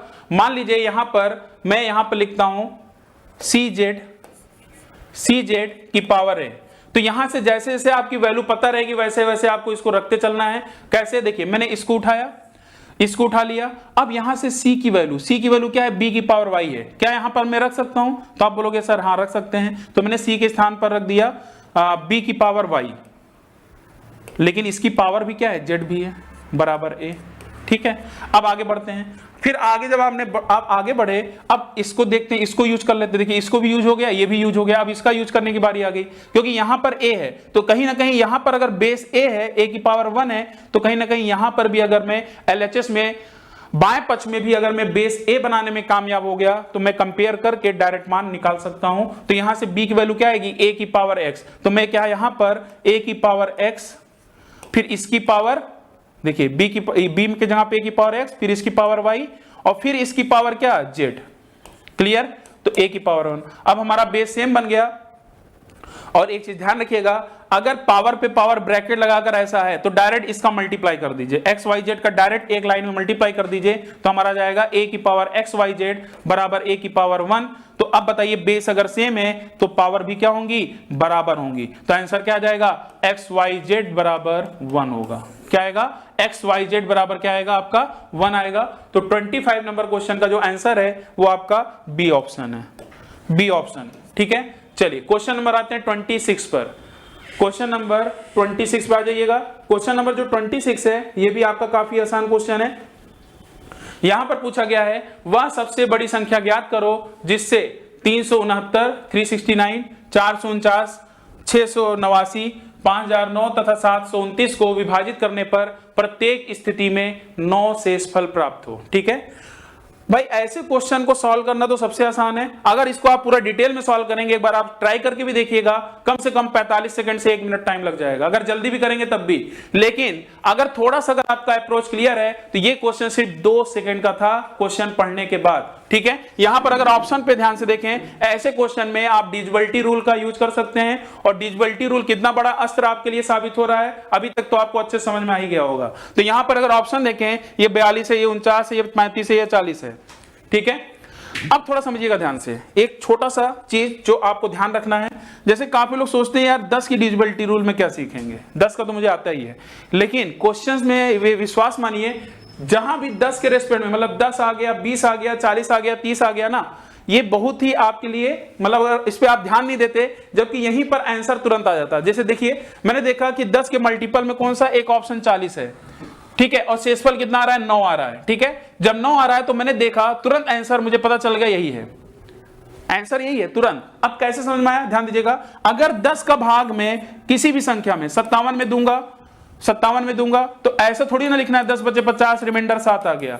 मैं तुरंत ये पता चल गया कि 10 से अगर मैं भाग दे रहा हूं किसी भी संख्या में, ये ठीक है, ये मैंने नंबर लिखा, मैंने बोला इसमें भाग दोगे तो शेषफल क्या आएगा। तो ध्यान रखिएगा, जो यूनिट डिजिट होगा वही आपका शेषफल भी होगा, जो यूनिट डिजिट होगा वही आपका शेषफल होगा। अर्थात यहां पर अगर 9 शेषफल आ रहा है, ठीक है, 9 शेषफल अगर सभी में भाग देने पर आ रहा है तो सीधी सी बात है, एक ही ऑप्शन है जो 40 से अगर मैं भाग दूंगा, 40 छोड़िए, आप 10 उठाइए, 40 में 4 गुणे 10 भी लिख सकता हूं, 4 गुणे 10 भी लिख सकता हूं। तो मैं 10 को पकड़ता हूं और जब 10 से मैं भाग करना स्टार्ट करूंगा तो जो लास्ट डिजिट होगा हमेशा यही शेषफल बना रहेगा, यही शेषफल बना रहेगा। तो सभी जगह 9 बन गया, तो 100% हमारा आंसर क्या होगा, डी ऑप्शन होगा। ठीक है, बाकी देखिए डिटेल में आपको अच्छे से पता है, आप अपने बुक में जो भी आप प्रैक्टिस किए होंगे आप उसको देखिए, अच्छे से आप कर ले जाओगे। लेकिन जो मैं आपको अप्रोच बता रहा हूं तभी आप हमारे पास आए और तभी आप यहां पर प्रैक्टिस कर रहे हैं। उम्मीद करता हूं आपको कॉन्सेप्ट समझ में आया होगा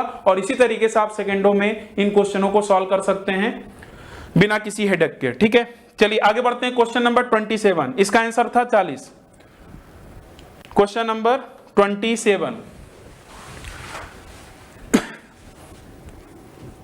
क्वेश्चन नंबर जो 27 है इसका आंसर जो हो जाएगा, ये भी एक सिंपलीफिकेशन का बहुत ही अच्छा क्वेश्चन है लॉजिकल बेस पे।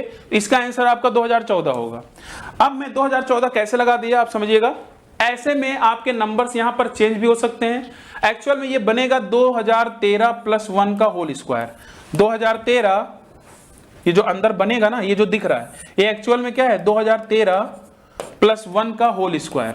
ठीक है, और इसका वर्गमूल लेंगे कितना आएगा भाई, 2014 का होल स्क्वायर, तो क्या जाएगा 2014। अब चेक करना है तो चलिए चेक करवाता हूं। अब a + b का होल स्क्वायर क्या होता है, a² + b² और प्लस 2 गुणे 2013, यही होगा। और इसको अगर मैं मल्टीप्लाई करूंगा तो कितना आएगा, ये आपका आ जाएगा 4026। और 4026 और 1 कितना हो जाएगा 4027। इसका मतलब 2013 का स्क्वायर और प्लस इसका जो फॉर्मेट है 4026 और 1 कितना आ रहा है 4027। इसका इनका सम आपका क्या देखिए 4027 आ रहा है क्या, तो आप ध्यान से देखिए ये भी आपका 4027 आ रहा है। इसका मतलब 100% हमारा आंसर क्या था 2014 था। अब आप खुद सोचिए इस तरीके से आपके एग्जाम में कुछ भी पूछ लिया जाए, मान लीजिए मैंने एक क्वेश्चन रेंडमली आपको दे दिया 5287 का होल स्क्वायर, ठीक है, प्लस 5287 प्लस 5288। अब देखिए और खतरनाक बन गया, अब आप कंफ्यूज हो जाते हैं। इसका समझ में आ गया होगा कि इसका आंसर क्या हो जाएगा 5288, ठीक है 5288 इसका आपका आंसर हो जाएगा। तो मेरे ख्याल से आपको समझ में आ गया होगा। तो इस क्वेश्चन का जो आंसर था वो क्या था डी था। तो ऐसे बहुत सारे आपको क्वेश्चन आप बना सकते हैं रेंडमली, आप और बड़ी संख्या भी लेकर बनाओगे तो आपको दिक्कत नहीं होगी। क्वेश्चन नंबर आते हैं 28 पर। क्वेश्चन नंबर जो 28 है यहां लिखा है ए के पास बी से 20% अधिक धन है, बी से। तो मान लेते हैं बी का जो धन है वो 100 है, ठीक है, इधर ए लिख लेते हैं इधर सी लिख देते हैं। ए के पास बी से 20% अधिक धन है, मतलब 20% अधिक का मतलब 100 से 20% कितना हो जाएगा 120। फिर लिखा है सी के पास बी से कितना कम है 20% कम है, इससे 20% कम मतलब 80 माइनस 20% कम है। बस हो गया, ये बन गया। अब जैसा बोल रहा है वैसे कर दीजिए। लिखा है ए के पास सी से, जो ए है ए के पास जो है सी से कितने प्रतिशत अधिक धन है, तो सी से कंपेयर कर रहे हो, सी के रेस्पेक्ट में निकाल रहे हो, तो सी के रेस्पेक्ट में अगर निकाल रहे हो तो 80। सबसे इंपॉर्टेंट यही है कि परसेंटेज में किसके रेस्पेक्ट में आप निकाल रहे हो, ठीक है। तो सी के रेस्पेक्ट में 80, तो कितना देखिए सी से कितने परसेंट ये ज्यादा है, ए के पास सी से कितने परसेंट अधिक धन है, तो 40 अधिक है। 120 माइनस 80 मतलब 40 अधिक है। इसको अगर आप निकालोगे तो 1/2 की परसेंटेज में वैल्यू क्या होती है फ्रैक्शन में 50%। कितना होती है 50%। तो आंसर क्या आ जाएगा बी ऑप्शन। आंसर क्या आएगा आपका बी ऑप्शन, ठीक है। चलिए क्वेश्चन नंबर आते हैं 29 पर। क्वेश्चन नंबर 29,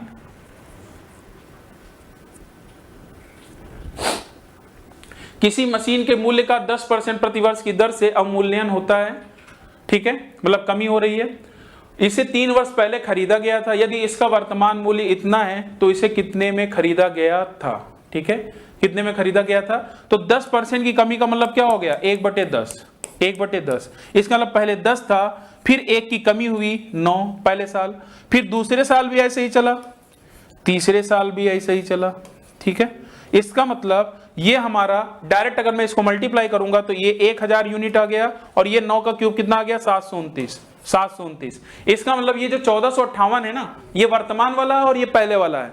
तो जो आपका वर्तमान वाला है 1458 ये किसके बराबर है 729 के बराबर है। और कहीं ना कहीं अगर आप ध्यान से देखें ये 7 का दुगुना 14 और 29 का दुगुना 58, इसका मतलब ये डायरेक्ट 729 का दुगुना है। 729 का दुगुना कितना है 1458, ठीक है। अब यहां 2 जीरो भी है तो 2 जीरो भी आप यहां लगा दो, मतलब गुणे 200 अगर मैं करूंगा 729 में तो ये आपका ये आ जाएगा। इसका मतलब मुझे ये वैल्यू चाहिए तो इसमें भी मुझे किससे मल्टीप्लाई करना पड़ेगा 2 से मल्टीप्लाई करना पड़ जाएगा। तो हमारा आएगा 2 लाख, कितना जाएगा 2 लाख मतलब 5 जीरो, 2 के बाद 5 जीरो, चेक कर लीजिए 2 के बाद 5 जीरो, आंसर सी। आंसर क्या आएगा सी। तो 29 क्वेश्चन आपका हो चुका है और आज का last question practice set number 10 का। और उम्मीद करता हूं अभी तक जितने भी क्वेश्चंस के आपने सॉल्यूशंस देखे आपको मजा आया होगा और हर एक प्रैक्टिस सेट में कुछ ना कुछ नई चीजें आपको जरूर मिली होंगी, इसका मुझे पूरा विश्वास है। ये आपका जो क्वेश्चन है ये आपका पॉलीगन से क्वेश्चन है, बहुभुज से क्वेश्चन है। तो अब इसको आप देखिए यहां पर आपका आंसर क्या आएगा। किसी बहुभुज के सभी अंतः कोणों का योगफल दिया है 1440 डिग्री। इस बहुभुज की भुजाओं की संख्या आपको बतानी है, ठीक है, भुजाओं की संख्या आपको यहां पर बतानी है।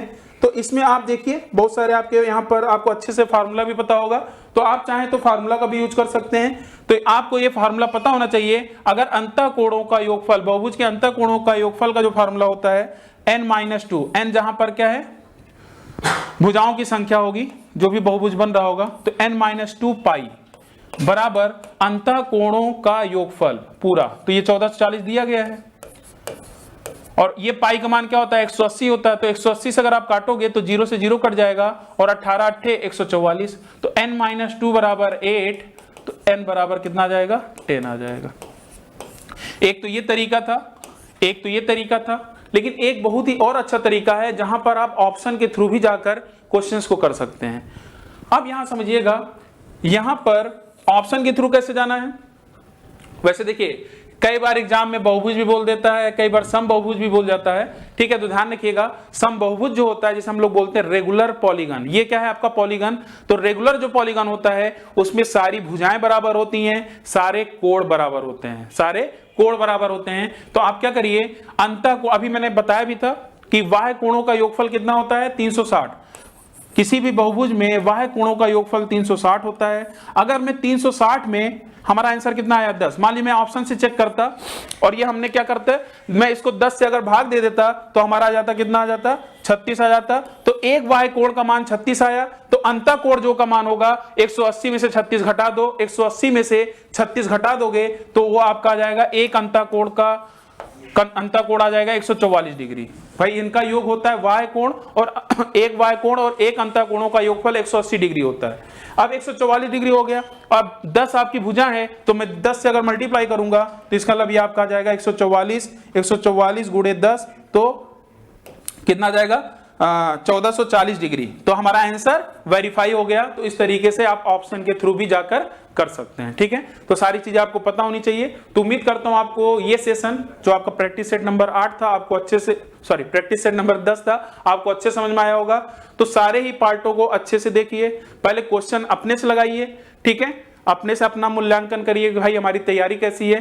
फिर आप वीडियोस के माध्यम से और सॉल्यूशन के माध्यम से आप उसको देखिए और रिव्यू जरूर दीजिए। भाई आपका कमेंट बहुत इंपॉर्टेंट है, आपको कैसा लगा, ठीक है। चलिए मैं इस सेशन को यहीं फिनिश कर रहा हूं और जल्दी हम लोग प्रैक्टिस नंबर 11 में मुलाकात करेंगे उसके डिस्कशन में। थैंक यू, धन्यवाद।